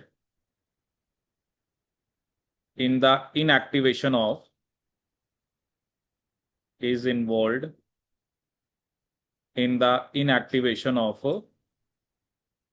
LAX A repressor, is involved in the inactivation of LAX A repressor. LAX A repressor वगैरह की जो rack के protein है उसको कौन stimulate करता है? Single stranded DNA. ठीक है, एक्चुअली क्या होता है ना, जब डीएनए के अंदर मान लो डैमेज ही नहीं है तो उस टाइम लैक्स से ने इस पाथवे को रिप्रेस कराया होता है. ठीक है ना, लेकिन जब डीएनए डैमेज आए तो लैक्स ए को इनएक्टिवेट कराना पड़ेगा, क्योंकि लैक्स ए इनएक्टिवेट होगा तभी रैके अपना काम करेगा. ठीक है ना, रैके को कौन स्टिमुलेट करता है? Single stranded DNA. Single stranded DNA का मतलब क्या है? जैसे मान लो यहाँ पर अब क्या है, यहाँ पर डीएनए मिसिंग है. ठीक है, अगर तो डीएनए आपका पूरी तरह से ठीक है तब तो आपको रिपेयर नहीं कराना ना, बट अब ये पोर्शन तो सिंगल स्ट्रैंडेड है ना, इसका मतलब है इसको रिपेयर कराना है, तो वो रैके कराता है. रैके एक्टिविटी कब होता है? जब उसको सिंगल स्ट्रैंडेड डीएनए दिखता है. और वो लैक्स ए को क्या कर देता है, इनएक्टिवेट कर देता है। ठीक है। और एक स्पेसिफिकली यहाँ पर पॉलीमरेज जो इस टाइप के रिपेयर में चाहिए होता है वो होता है डीएनए पॉलीमरेज 5, जो कि एरर प्रोन पॉलीमरेज होता है, जैसे कि मैंने आपको पहले ही बताया, क्योंकि ये इनएक्यूरेटली ऐड करेगा। ठीक है ना। क्योंकि मैंने बताया ना, जब डीएनए बहुत डैमेज है ना, तो पहले तो यह है कि सेल साइकिल को अरेस्ट कराया जाए। ठीक है। उसके बाद बस आप ठीक कर दो उसको, जहां जहां पे गैप दिख रहे हैं उसको फिल कर दो। ठीक है। ये नहीं देखना है कि सही लग रहा है नहीं लग रहा है, क्योंकि म्यूटेशन इतनी ज्यादा है। अगर इसने ठीक कर दिया तो ठीक है, अदरवाइज आपका जो सेल है वो सर्वाइव नहीं कर पाएगा। लिखा ना उसने स्पेसिफिक वर्ड यूज करा है, एक्सटेंसिव डीएनए डैमेज। ठीक है ना। अभी तक जो आप पढ़ते आ रहे थे ना, उसमें आपने कह दिया चलो थायमिन थायमिन डाइमर बन गया, एक आधा न्यूक्लियोटाइड चेंज है। बट जब बहुत ज्यादा डीएनए डैमेज होता है तब ये सिस्टम एक्ट करता है, और इसके अंदर रिपेयर भी होगा, बट ये बिल्कुल ठीक नहीं करेगा। मतलब ये नहीं कि एग्जैक्टली आप जो सोच रहे हो कि एग्जैक्टली वही डीएनए बनेगा। इसके अंदर जो पॉलीमरेज भी न्यूक्लियोटाइड्स को ऐड करेगा वो गलत लगाएगा ही लगाएगा। ठीक है। बस ये है कि डीएनए को वो कंप्लीट कर देगा, ताकि सेल अगर सर्वाइव कर गया ठीक है, क्योंकि और कोई रिपेयर सिस्टम तो उसको नहीं ठीक कर पाएगा। ठीक है। इसने कर दिया तो ठीक है, अगर इससे भी ठीक नहीं हुआ तो अल्टीमेटली जो फिर सेल है उसकी डेथ हो जाएगी। ठीक है। तो ये हो गया आपका एसओएस रिस्पॉन्स और एरर ट्रांसलेशन डीआई सिंथेसिस। ठीक है। अब नेक्स्ट पाथ में हम क्या पढ़ेंगे, होमोलोगस रिकॉम्बिनेशन। क्या पढ़ेंगे, होमोलोगस रिकॉम्बिनेशन। अब देखो ये पाथवे क्या होता है, हम इस पाथवे को समझते हैं। What is homologous recombination.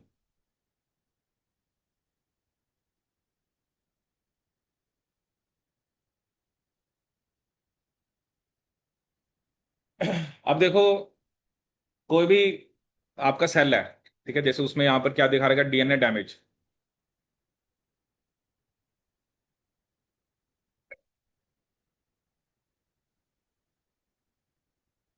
अब देखो उसने यहां पर क्या दिखाया है, जैसे यहाँ पर आपको एक डीएनए डैमेज दिख रहा है कि यहाँ पर डीएनए डैमेज हुआ है। तो जनरली क्या होता है ना, जब डैमेज होता है तो ऐसा नहीं है कि आपको ऐसे ब्लंट दिख रहा है कि आपको डीएनए ऐसा देखने को मिलेगा। डैमेज में आप देख सकते हो कि जैसे यहाँ पर थोड़ा सा डीएनए रिमूव है, बट स्टैंड के अंदर ज्यादा डीएनए रिमूव है। ठीक है, मतलब ऐसा हमें देखने को मिलता है। अब क्या होता है ना, आप कोई भी सेल की बात करो, जैसे अब मान लो, ये डिपेंड करता है आपका सेल कौन सी स्टेज में है। अब मान लो अगर सेल जीवन स्टेज में है, ठीक है, तो जीवन स्टेज में तो हम बस यही शो करते हैं कि ये क्रोमोसोम है। लेकिन अगर सेल एस फेज भी कंप्लीट हो चुका है या वो G2 स्टेज में है, तो उसके सामने उसका एक सिस्टर क्रोमेटिड है। ठीक है। अब क्या होता है, अगर तो सेल का डीएनए डैमेज मान लो जीवन स्टेज में हो गया। जीवन स्टेज का मतलब, जब ये डीएनए है, जैसे इसको मैंने ऐसे दिखा दिया, ठीक है, ये नॉर्मल डीएनए था, बट इसके अंदर मान लो कहीं ना कहीं ऐसे गैप है, कहीं ना कहीं यहाँ पर, जैसे आपने दोनों स्टैंड में दिखा सकते हो, जैसे यहाँ पर हमने दोनों स्टैंड में दिखा रहे हैं, जैसे उसके अंदर एक तरह से गैप है, मैंने ऐसे ही शो कर दिया कि यहाँ पर दोनों स्टैंड में गैप है। क्योंकि ये हो ना, अगर तो एक स्टैंड में एक स्टैंड ठीक है, तो फिर वो तो दूसरे स्टैंड को देख के बना ही सकता है। लेकिन यहां पर अगर दोनों ही डीएनए के स्टैंड में ब्रेक है, अब इसमें क्या ना, अभी तो जीवन स्टेज में है, तो इसके पास ऑप्शन क्या है कि आप इसके सामने जो होमोलोगस क्रोमोसोम है, ठीक है ना, क्योंकि आपको पता है कि जो भी ऑर्गेनिज्म है वो डिप्लॉयड है, उसमें पेयर होता है। ठीक है। तो ऑब्वियसली पेयर का एक क्रोमोसोम मदर से आता है, एक फादर से आता है। तो अगर मान लो एक डीएनए के अंदर ब्रेक है, तो वो सामने वाले होमोलोगस क्रोमोसोम को देख के अपने आप को ठीक कर सकता है। ठीक है। क्योंकि उस जीवन स्टेज में तो आपके पास सिस्टर क्रोमैटिड की ऑप्शन ही नहीं है ना। ठीक है। लेकिन जब सेल मान लो एस फेज में है, G2 फेज में है, और मान लो दोनों में से सिर्फ एक स्टैंड में प्रॉब्लम है, या दोनों में से, जैसे अब आपका ये है, इसके अंदर मान लो कुछ गैप है, तो वो सामने वाले को देख के भी ठीक कर सकता है। ठीक है। बट जो सेल जीवन स्टेज में है उसके पास तो ऑप्शन होमोलोगस क्रोमोसोम ही है। हाँ, लेकिन जो सेल एस या G2 फेज में है उसके पास चलो दोनों ही ऑप्शन है, चाहे वो क्रोमैटिड को देख के ठीक कर ले, चाहे वो होमोलोगस क्रोमोसोम को देख के ठीक कर ले। ठीक है। अब देखे देखते हैं मेनली इसमें होता क्या है। तो एक चीज तो मैंने आपको बताया ना, जनरली जो डीएनए में ब्रेक है, डबल स्टैंड ब्रेक है, दोनों ही स्टैंड में ब्रेक है, इसमें ब्रेक है इसमें ब्रेक है। बट ये ब्लंट नहीं होता है, ये कैसा होता है आपका, जैसे स्टिकी एंड्स बने हुए हैं, जैसे आप देख रहे हो कि इसमें से थोड़ा सा डीएनए मिसिंग है, इसमें से ज्यादा मिसिंग है। ठीक है।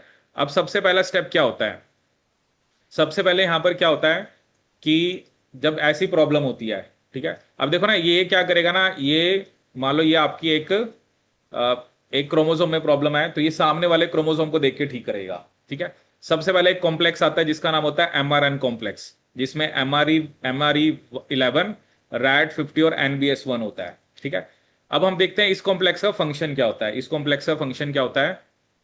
इस कॉम्प्लेक्स का फंक्शन क्या है? ये 5 प्राइम एंड पे बाइंड करेगा। जैसे आपका ये है ना, इधर 5 प्राइम एंड ये वाला है। ठीक है, मतलब ये कॉम्प्लेक्स जो है, एक तो ये कहां बाइंड करेगा, यहां पे जाके जहां पर 5 प्राइम वाला आपको पोर्शन दिख रहा है। ठीक है, इधर इसका ये 5 प्राइम है। ठीक है, तो एक ये इधर भी बाइंड करे, एक तो 5 प्राइम एंड पे बाइंड करेगा और दूसरा इधर 5 प्राइम एंड जो है इस पे बाइंड करेगा। ठीक है, ये करेगा क्या, यहां से डीएनए को रिमूव करना स्टार्ट करेगा। ठीक है, मतलब इसको छोटा करेगा, यहां से कट करता जाएगा, कट करता जाएगा, उससे फिर ये छोटा हो जाएगा। जैसे मान लो उसने यहां तक कट कर दिया, ये तो चलो पहले भी छोटा, इसको और छोटा कर देगा। ठीक है, तो एमआरएन 1 कॉम्प्लेक्स का काम क्या होता है? DNA and resection. क्या काम होता है? DNA and resection. ये यहां पे लगा, इसने यहां से कट करना स्टार्ट करा और एट द एंड आपको देखो ये मिल गया। क्योंकि ये हमारा मोटिव यहां पर क्या होता है, हमें ना 3 प्राइम ओवरहैंग चाहिए। अब इधर तो 5 प्राइम ओवरहैंग है, चलो इधर तो फिर भी आपका 3 प्राइम है। ठीक है, बट इधर तो 5 प्राइम है ना, तो इसको हम जब छोटा कर देंगे तो ये आपको एक 3 प्राइम ओवरहैंग मिल गया। ठीक है, दूसरी तरफ अगर आप इसको और छोटा कर दोगे तो फिर ये और थोड़ा बड़ा हो गया। ठीक है, अब क्या होता है ना, यहां पर जैसे आप देख रहे हो कि क्योंकि ये वाला पोर्शन सिंगल स्टैंडर्ड हो गया, जैसे यहां से यहां तक तो डबल स्टैंडर्ड है, तो यहां पर में भी कुछ जो सिंगल स्टैंड बाइंडिंग प्रोटीन वो आगे लग जाएंगे। ठीक है, जैसे यूकैरियोट्स में सिंगल स्टैंड बाइंडिंग प्रोटीन का फंक्शन किसका था? जो प्रोकैरियोट्स में एसएसबी होते हैं, तो यूकैरियोट्स में सिंगल स्टैंड बाइंडिंग प्रोटीन का फंक्शन कौन परफॉर्म करता है?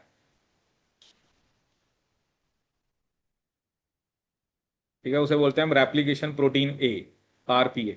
ठीक है, अब मतलब क्या था कि जो mrn1 कॉम्प्लेक्स था उसका मेन फंक्शन क्या था, या mrn कॉम्प्लेक्स का फंक्शन क्या था, कि 3 प्राइम ओवरहैंग जनरेट करना। वो 1000 बेस पेयर के होने चाहिए। जैसे यहां पर भी क्या पता थोड़ा सा 1000 बेस पेयर से कम था, तो उसने क्या करा, इसको छोटा कर दिया ताकि ये हमारा, पहले देखो ना, पहले तो यहां तक ही था ये, अब यहां तक है।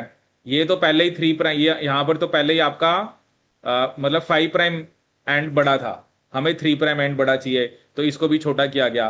तो एमआरएन कॉम्प्लेक्स का काम क्या होता है? डीएनए एंड की रिसेक्शन कराना। ठीक है, उस मोटिव क्या है, हमें 3 प्राइम ओवरहैंग चाहिए, उसका मोटिव क्या है, हमें क्या चाहिए, 3 प्राइम ओवरहैंग। ठीक है, उसके बाद आप देख रहे हो कि रैड 51 और BRCA2 ये इन्वॉल्व होंगे in the search for homologous DNA and invasion.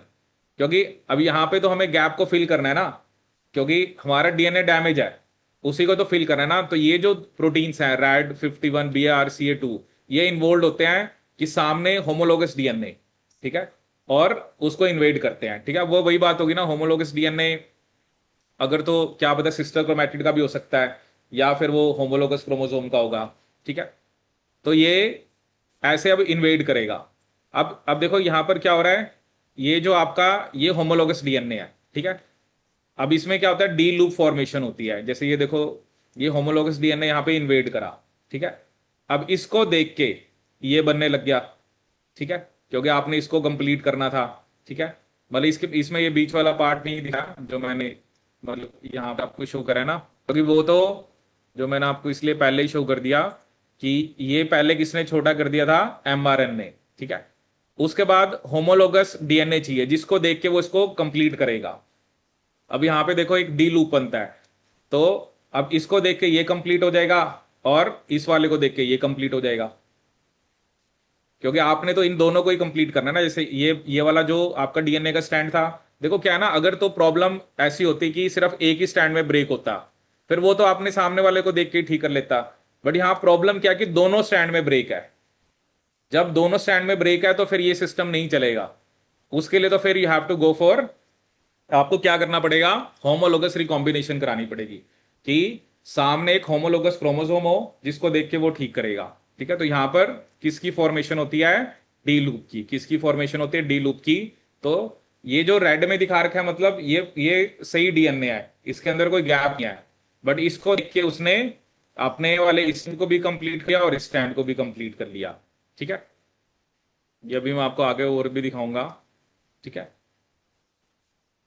तो मेन आपको ये समझना है इसके अंदर, ठीक है। जैसे इसमें, जैसे ये देखो एक सिंपल सी इमेज भी यही दिखा रही है, जैसे mRNA आया, देखो क्या है ना, अगर चाहे पहले से ब्लंट भी है, बट उसको हमें एम जो, जैसे यहाँ पर देखो पहले रैट 51, जैसे जो mRNA लगा, ये बड़े सारे प्रोटीन आगे लगे, तो पहले आपको क्या करना पड़ेगा, आपको 3' जो है वो ओवरहैंग प्रोड्यूस करने ही पड़ेंगे, 3' ओवरहैंग प्रोड्यूस करने ही पड़ेंगे, तभी वो सामने वाले को देख के डीएनए को कंप्लीट कर पाएगा, तभी वो सामने वाले को देख के डीएनए को कंप्लीट कर पाएगा। जैसे यहाँ पे दिखा रखा है ना, mRNA भी दिखा रखा है, और भी मतलब बड़े सारे प्रोटीन्स होते हैं, ठीक है। जैसे जैसे आरपीए, वही रेप्लिकेशन प्रोटीन है आ गया जो सिंगल स्ट्रैंड को स्टेबलाइज करेगा। ये थोड़ी सी बेसिक इमेज दिखा रखी है, but main thing is that कि सबसे पहले आपको क्या चाहिए, सबसे पहले आपको क्या चाहिए, आपको 3' ओवरहैंग प्रोड्यूस करने ही पड़ेंगे, क्योंकि 3' ओवरहैंग प्रोड्यूस होंगे तभी वो होमोलोगस डीएनए के साथ इंटरेक्ट कर पाएगा, या मतलब इन्वेड कर पाएगा। ये होमोलोगस डीएनए जो है वो इंटरेक्ट कर पाएगा किसके साथ, जो आपका ब्रेक वाला डीएनए है। और ये होमोलोगस डीएनए की सर्च करना और उसको इन्वेड करना, ये इन्वेड ही हो रहा है ना, जैसे ये वाला इधर आ गया, ये वाला उधर चला गया, तो ये इन्वेजन के अंदर यहां पर जो BRCA2 और रैट 51 इनका रोल होता है, जो इन्वॉल्व होते हैं search for homologous DNA and invasion, ठीक है। जैसे और भी मैं आपको एक दो इमेजेस दिखाता हूं। जैसे एक तो मैंने आपको ये इमेज तब दिखाई थी जब हमने मियोसिस पढ़ा था, ठीक है ना। देखो इसमें भी मैंने आपको क्या बताया था तब कि जब भी मियोसिस होता है, मियोसिस में भी क्या होता है आपको पता है कि क्या कराना पड़ता है हमें, क्रॉसिंग ओवर होती है। क्रॉसिंग ओवर के लिए तब मैंने आपको बताया कि दो डीएनए है, दोनों में से पहले एक के अंदर आपको ब्रेक कराना पड़ेगा, ठीक है। और वहां पर मैंने आपको एक SPO11 बताया था, याद है SPO11, तो ये आता है तो ये आगे ब्रेक करता है, ठीक है। उसके बाद वही जैसे रेप्लिकेशन प्रोटीन ये आगे लग गया, ठीक है। और उसके बाद वही इन्वेजन वगैरह दिखा रखी है।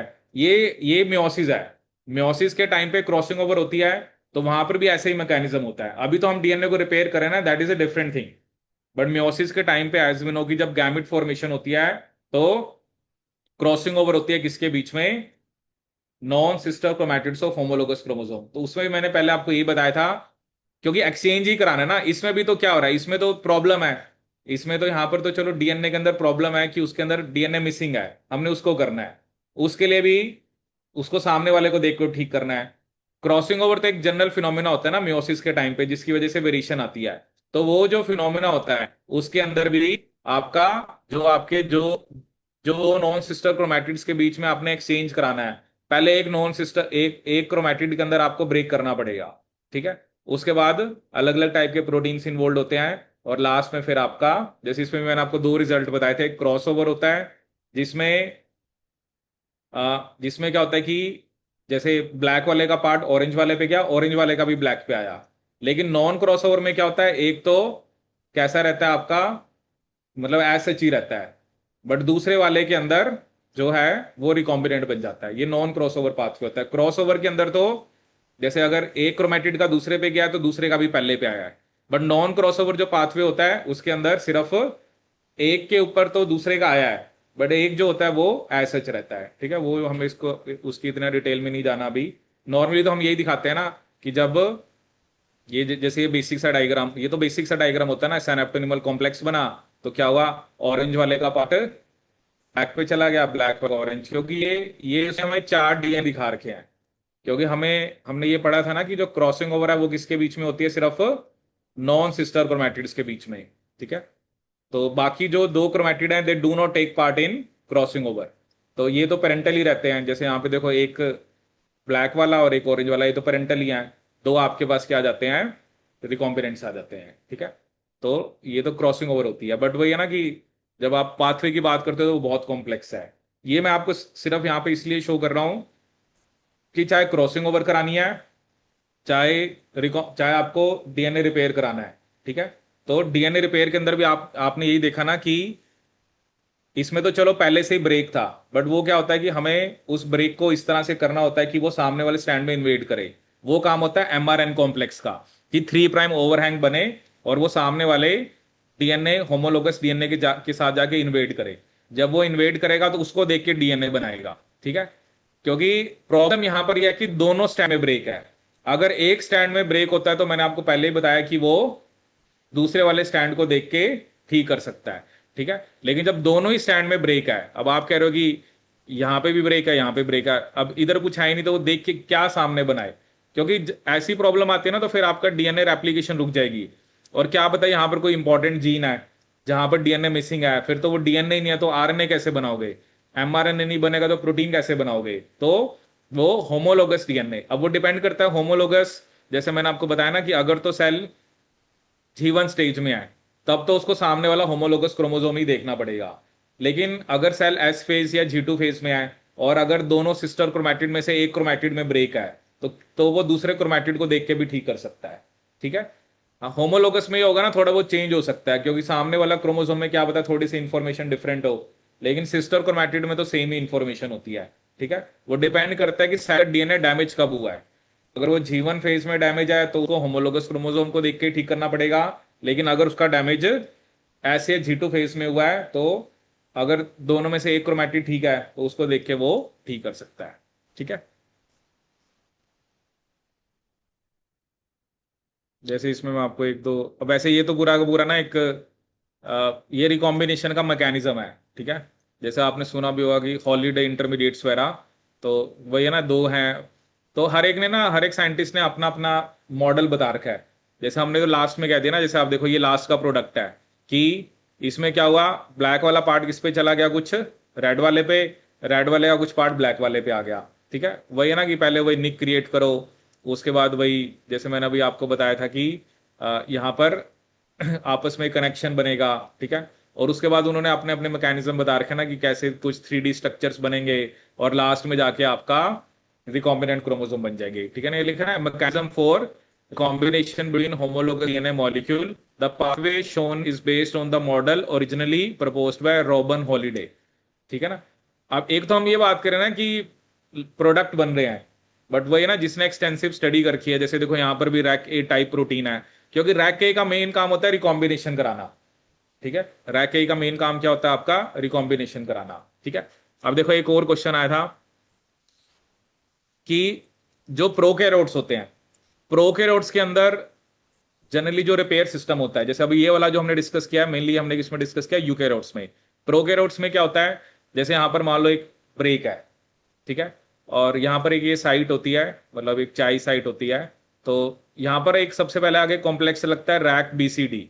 कौन सा कॉम्प्लेक्स लगता है आपका, रैक बीसीडी, ठीक है। उसके वजह से आप यहां पे देख रहे हो डीएनए का एक लूप बनता है, ठीक है। और उसके बाद वो क्या कह रहा है आपका कि कुछ डीएनए जो है, मतलब मे बी जो ब्रेक है वो वाला डिग्रेड हो गया, ठीक। उसके बाद क्या कर रहा है आपका, जैसे यहां पर एक 3' ओवरहैंग है, ठीक है। और उसके बाद रैके, रैके का मेन काम क्या होता है, वही रिकॉम्बिनेशन कराना, ठीक है। अब इसमें जो एग्जाम में क्वेश्चन आया था ना वो यही आया था कि जो डबल स्टैंड ब्रेक रिपेयर होता है किसके अंदर, प्रोकैरियोट्स में।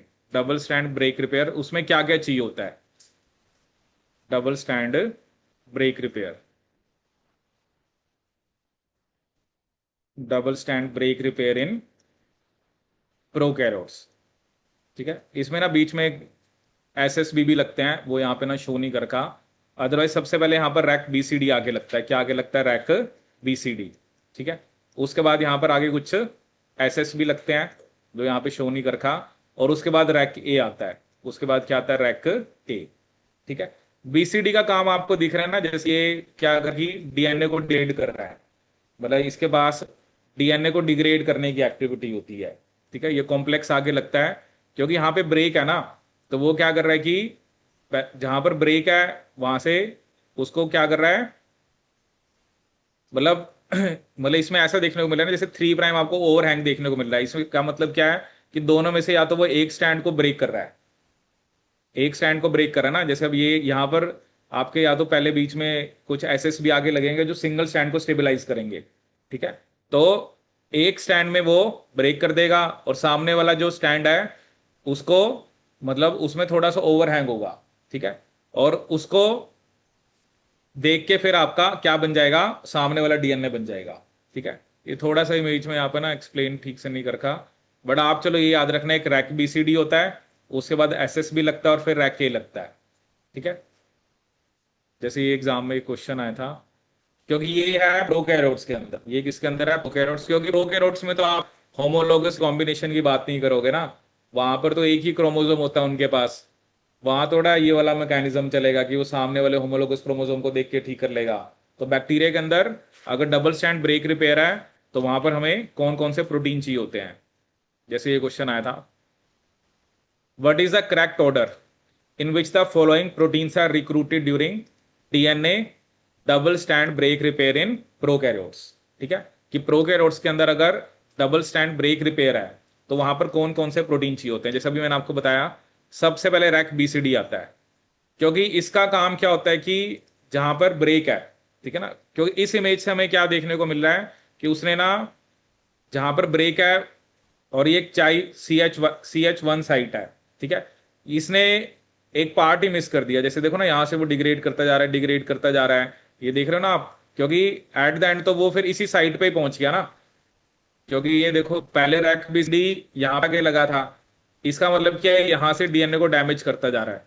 ठीक है, मे बी दोनों स्टैंड को डैमेज करता जा रहा है। उसके बाद जब वो, एक देखो आपको यहाँ पे लूप भी दिख रहा है, ठीक है, अब लूप या तो ये हो सकता है ना कि जो एक स्टैंड है, पहले तो उसने डैमेज करना स्टार्ट करा, मतलब वो या तो एक ही स्टैंड को डैमेज कर रहा है, क्योंकि ये जो एक्स्ट्रा वाला पोर्शन आपको दिख रहा है, इसका मतलब क्या है, ये एक्स्ट्रा वाला पोर्शन इस वाले स्टैंड का है। ठीक है ना, क्योंकि इसको उसने साइड कर दिया, एक स्टैंड को वो ब्रेक करता जा रहा है, ब्रेक करता जा रहा है, ठीक है, उसकी उसने लूपिंग कर दी, और इसी के ऊपर में भी एसएस भी लगे होंगे जिसने इनको स्टेबलाइज करना है। तो उसके बाद एक स्टैंड तो ब्रेक ही कर दिया, और एक स्टैंड को उसने इंटैक्ट रखा है। ठीक है ना, क्योंकि अब ये अगर डबल स्टैंड ब्रेक था, मान लो ब्रेक यहां पर था, तो उसने एक स्टैंड को ब्रेक करता जा रहा है, ठीक है, और एक स्टैंड को वो इंटैक्ट रख रहा है, जिसको बाद में रैक ए आगे लगता है और बाद में फिर उसको रिपेयर करता है। ठीक है, तो इसमें क्या उसने उसने आपको बताया कि रैक बीसीडी लगता है, फिर एसएसबी, फिर रैक के। ठीक है, एसएसबी वहां पे दिखा नहीं रखा, और फिर बाद में वही पॉलीमरेज 3 और लाइगेज। ठीक है, क्योंकि ये जो एक्स्ट्रा पोर्शन दिख रहा है ना, यहीं पे एसएस भी आगे लगेंगे, अब वो इसने यहाँ पे शो नहीं करे जो मैंने आपको बताया ना, ये जो एक्स्ट्रा पोर्शन आपको दिख रहा है, ये जो लूप दिख रहा है, ये लूप कहाँ से आ रहा है, इसका मतलब क्या है ना, वो एक ही स्टैंड को ब्रेक करी जा रहा है, दूसरा जो स्टैंड है जिसको उसने बाद में 3' ओवरहैंग दिखाया है, उसको उसने नहीं डिग्रेड करा। ठीक है, क्योंकि उसी को देख के फिर वो दूसरे वाला स्टैंड बनाएगा। ठीक है ना, उसी को देख के वो दूसरे वाला स्टैंड बनाएगा। ठीक है, जैसे ये क्वेश्चन भी आया था इस बार एग्जाम में, ये अभी आया था आपका दिसंबर 25 के अंदर, which one of the enzymatic activities is not present in bacterial RecA. ठीक है, अब क्या होता है ना, जैसे रैक ए के पास पूछ रहा है कौन सी एक्टिविटी नहीं होती, एक्चुअली क्या है कि एटीपी हाइलिसिस एक्टिविटी होती है, बाद में स्टैंड एक्सचेंज एक्टिविटी भी होती है, ठीक है, और प्रोटियोलिटिक एक्टिविटी भी होती है। ये जो न्यूक्लियोलिटिक है ना, ये जो रैक बीसीडी है वो उसका काम है, न्यूक्लियोलिटिक का मतलब होता है डीएनए को डिग्रेड करना, वो एक्टिविटी रैक बीसीडी के पास है। ठीक है, तो अगर आप ये याद रखोगे कि न्यूक्लियोलिटिक एक्टिविटी, न्यूक्लियोलिटिक का मतलब क्या है कि डीएनए को डिग्रेड करना, तो वो एक्टिविटी तो बीसीडी के पास है। ठीक है, तो इसका मतलब जो न्यूक्लियोलिटिक एक्टिविटी है वो बैक्टीरियल रैक ए के पास नहीं होती, वो किसके पास होती है, रैक बीसीडी के पास। बाकी एटीपी को हाइड्रोलाइज करना, स्टैंड एक्सचेंज और प्रोटियोलिटिक, ये एक्टिविटी किसके पास होती है, रैक ए के पास। ठीक है, अब देखो एक चीज और हो सकती है कि रिकॉम्बिनेशन वो कब दिखा सकता है बैक्टीरिया, जैसे अब क्या होता है ना, बैक्टीरिया के अंदर मान लो कोई प्लाज्मिड चला जाए, अब एक तो बैक्टीरिया का अपना क्रोमोसोम है और एक अंदर उसके अंदर कोई प्लाज्मिड है, क्या पता उस पर कोई पोर्शन हो जो होमोलोगस हो, वो रिकॉम्बिनेशन जरूर हो सकती है। ठीक है, कि जो लेकिन ना स्टैंड एक्सचेंज एक्टिविटी, तो क्या पता वो जो प्लाज्मिड है उसके साथ कुछ एक्सचेंज करे, जैसे हम पढ़ते हैं ना, अभी हम पढ़ेंगे टॉपिक होता है बैक्टीरियल जेनेटिक्स, तो उसमें यही होता है कि एक्सचेंज हो सकता है कि एक प्लाज्मिड है, प्लाज्मिड का डीएनए बैक्टीरियल क्रोमोसोम पे चला जाएगा और बैक्टीरिया का प्लाज्मिड पे चला जाएगा। बस वैसे नॉर्मली बैक्टीरिया के अंदर हम बोलते हैं एक ही क्रोमोसोम होता है, मोस्ट ऑफ द बैक्टीरिया में सिंगल ही सर्कुलर क्रोमोसोम होता है, नो डाउट थोड़ी बहुत एक्सेप्शन भी होती हैं, बट यहां पर आप ऐसे होमोलोगस क्रोमोसोम्स की बात नहीं करते ना, क्योंकि जो यूकेरोटिक सेल है उसमें आप बोलते हो जैसे हमारे अंदर 23 पेयर्स हैं या किसी दूसरे के अंदर, तो उसमें तो पेयर होता है ना, तो सामने वाले को देख के ठीक कर सकता है। लेकिन यहां पर अगर स्टैंड एक्सचेंज एक्टिविटी या कुछ अगर ये रिकॉम्बिनेशन दिखा रहा है, तो अब रिकॉम्बिनेशन दिखाने के लिए सामने क्रोमोसोम भी तो होना चाहिए ना। तो जनरली तो बैक्टीरिया में आप कह रहे हो एक ही है, तो रिकॉम्बिनेशन की बात क्यों कर रहे हैं? तो ये हो सकता है कि क्या पता वो किसी दूसरे प्लाज्मिड पर जो डीएनए है उसके साथ रिकॉम्बिनेशन दिखा रहा हो। ठीक है, बट ये याद रखना कि जो न्यूक्लियोलिटिक एक्टिविटी है वो सिर्फ किसके पास होती है? रैक बीसीडी के पास, क्योंकि डीएनए को वही क्या कर रहा है? डिग्रेड कर रहा है। ठीक है, लेकिन जो रैक ए है उसके पास एटीपी हाइड्रोलिसिस, स्टैंड एक्सचेंज और प्रोटियोलिटिक एक्टिविटी तीनों प्रेजेंट होती हैं। ठीक है, अब इसमें एक रिपेयर सिस्टम है वो हम करते हैं। देखो क्या है ना, इस पे क्वेश्चन थोड़े से मतलब जैसे ये जो भी हम पढ़ रहे हैं थोड़े से ट्रिकी भी आ सकते हैं, बट वही है कि पहले आपको थोड़ा सा आइडिया हो। अब जैसे ये है, अब इसको तो आपने एज इट इज याद रखना है कि रैक बीसीडी लगता है, फिर एसिस भी लगता है, फिर रैक के लगता है, बस। ये बैक्टीरिया में है, ठीक है ना। बैक्टीरिया में ऐसा नहीं हो सकता कि सामने कोई डीएनए उसको देख के वो अपने आप को ठीक करेगा। ये सिर्फ यूकैरियोट्स में पॉसिबल है। ठीक है, तो ये, और इसको हमने होमोलोगस रिकॉम्बिनेशन भी नहीं बोला, इसको सिंपली आपने क्या बोला है? Double strand break within prokaryotes. ठीक है, अब एक लास्ट पढ़ेंगे जिसका नाम होता है आपका जैसे ये इमेज थी होमोलोगस रिकॉम्बिनेशन की।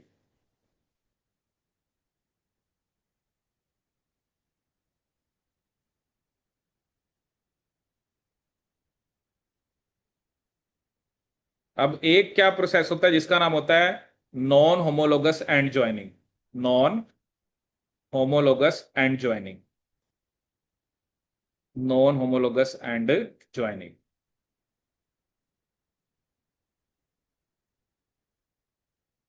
ठीक है, देखो नॉन होमोलोगस एंड ज्वाइनिंग क्या होता है आपका? इसमें देखो क्या होगा। अब जैसे मान लो आप कह रहे हो कि ये सिचुएशन है, जैसे ये मान लो इसने सिचुएशन दिखा रखी है कि ऐसी सिचुएशन है। ठीक है, अब इसमें देखो आप, एक तो जैसे हमने पढ़ा कि होमोलोगस कॉम्बिनेशन, इसमें हम क्या करेंगे? इसमें आप क्या करोगे कि जो एक्स्ट्रा वाला पोर्शन है उसको आप हटा दो। ठीक है, और यहाँ ये वाला जो पोर्शन है इसको और इसको आपस में जोड़ दो। बट इसमें क्या होगा? थोड़ा बहुत डीएनए मिस हो जाएगा आपका इसके अंदर। अगर मान लो उस वाले पोर्शन में अगर तो कोई एसेंशियल जीन नहीं है तब तो कोई फर्क नहीं पड़ता, बट कोई एसेंशियल जीन है तो फिर फर्क पड़ेगा। ठीक है, और इसमें कई बार ये भी प्रॉब्लम, मतलब आपने क्या करना है, जो ये स्टिकी है ना इसको ब्लंट कर दो बस। जो स्टिकी है उसको क्या कर दो? ब्लंट। ठीक है ना, जैसे अभी आप इमेज में देख भी सकते हो। अभी ये मैं आपको बताता हूँ, जैसे ये प्रोटीन लिखा ना, KU7080 लगता है, फिर एक डीएनए, ये एक प्रोटीन काइनेज कैटालिटिक सब यूनिट होती है। ठीक है, आप देख रहे हो कि उसने सिर्फ कौन से वाले पोर्शन को रिमूव कर दिया? ये जो एक्स्ट्रा है, ये जो एक्स्ट्रा पोर्शन है देखो इसको वो रिमूव कर रहा है एंड प्रोसेसिंग, और बाद में इनको आपस में क्या कर दिया? ज्वाइन कर दिया। बट इसमें क्या होगा? थोड़ा बहुत डीएनए जो है वो फिर आप मिसिंग हो जाएगा। और एक प्रॉब्लम और फेस कर सकते हैं, जब आपने कहा कि जैसे मान लो दो टाइप के डीएनए में ये प्रॉब्लम है। जैसे एक तो आपने ये, मैं एक सेम कलर में दिखा रहा हूँ, एक तो ये है, मतलब ये पहले एक्स्ट्रा ही था बट इसको हमने ट्रिम कर दिया। ठीक है, और मान लो एक और क्रोमोसोम है, उसके अंदर भी आपने नॉन होमोलोगस एंड ज्वाइनिंग कराई। तो कई बार क्या हो सकता है ना, क्या पता वो इसके साथ जुड़ जाए, ये उसके साथ जुड़ जाए, तो गलत भी आपस में जुड़ सकते हैं। ठीक है, तो इस टाइप के रिपेयर सिस्टम के अंदर आपका जो एक्स्ट्रा पोर्शन आपको दिख रहा है ना, बस आप उसको कट कर दो। ठीक है ना, यहां से लेकर यहां तक उसको कट कर दो, और उसके बाद डीएनए को जोड़ दो, वो लाइगेज जोड़ देगा। ठीक है, तो इसमें जैसे हमें सबसे पहले KU7080 होता है, फिर एक डीएनए PKC, ये होता है प्रोटीन काइनेज कैटालिटिक सब यूनिट। प्रोटीन काइनेज कैटालिटिक सब यूनिट, ये सब यूनिट क्या करती है? एक प्रोटीन होता है वो यहां पर शो नहीं करता, एट्रेमिस। ठीक है, ये एट्रेमिस की फॉस्फोरिलेशन कराता है। ये सब यूनिट आकर आती है फॉस्फोरिलेशन ऑफ एट्रेमिस, और उस एट्रेमिस के पास 5 prime to 3 prime exonuclease activity होती है, जो एक्स्ट्रा वाले डीएनए को रिमूव कर देती है। ठीक है, तो प्रोटीन काइनेस की कैटालिटिक सब यूनिट किसकी फॉस्फोरिलेशन कराती है? एट्रामिस की।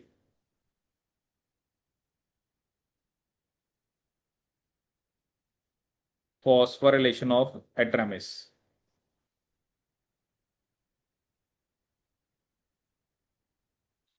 ऑफ एरटामिस, और उसके बाद क्या होता है आपका, this will lead to the,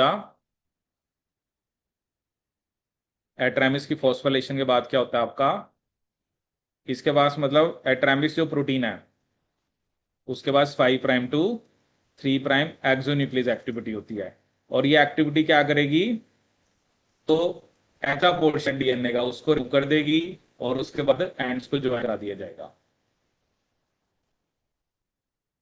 क्योंकि ये आपको प्रोसेसिंग करानी पड़ेगी ना, पहले KU7080 आगे लगता है, फिर प्रोटीन काइनेज कैटालिटिक सब यूनिट लगती है, एट्रामिस यहाँ पे शो नहीं कर रखा, उसके बाद वो आगे लगता है और वो एक्स्ट्रा पोर्शन को रिमूव कर देगा, और बाद में लाइगेज 4 जो है वो डीएनए को लाइगेट कर देगा। इसे हम क्या बोलते हैं, NHEJ, non homologous end joining. तो इसमें कोई वो नहीं है कि सामने वाले क्रोमोसोम को देख के ठीक करना है, बट इसमें क्या कि some part will be missing, मतलब पूरा का पूरा डीएनए नहीं है सच, जो बीच वाला पार्ट था वो मिसिंग है।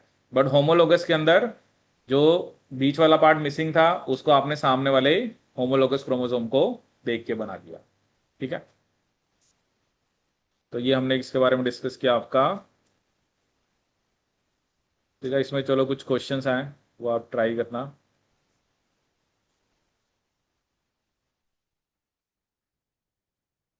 ठीक है, तो कौन कौन से पेयर से स्टार्ट है, methyl directed mismatch repair, side fission, direct repair, SOS response, homologous recombination and non homologous and joining। ठीक है, तो इस तरह से हमारा रिपेयर सिस्टम हो गए कंप्लीट।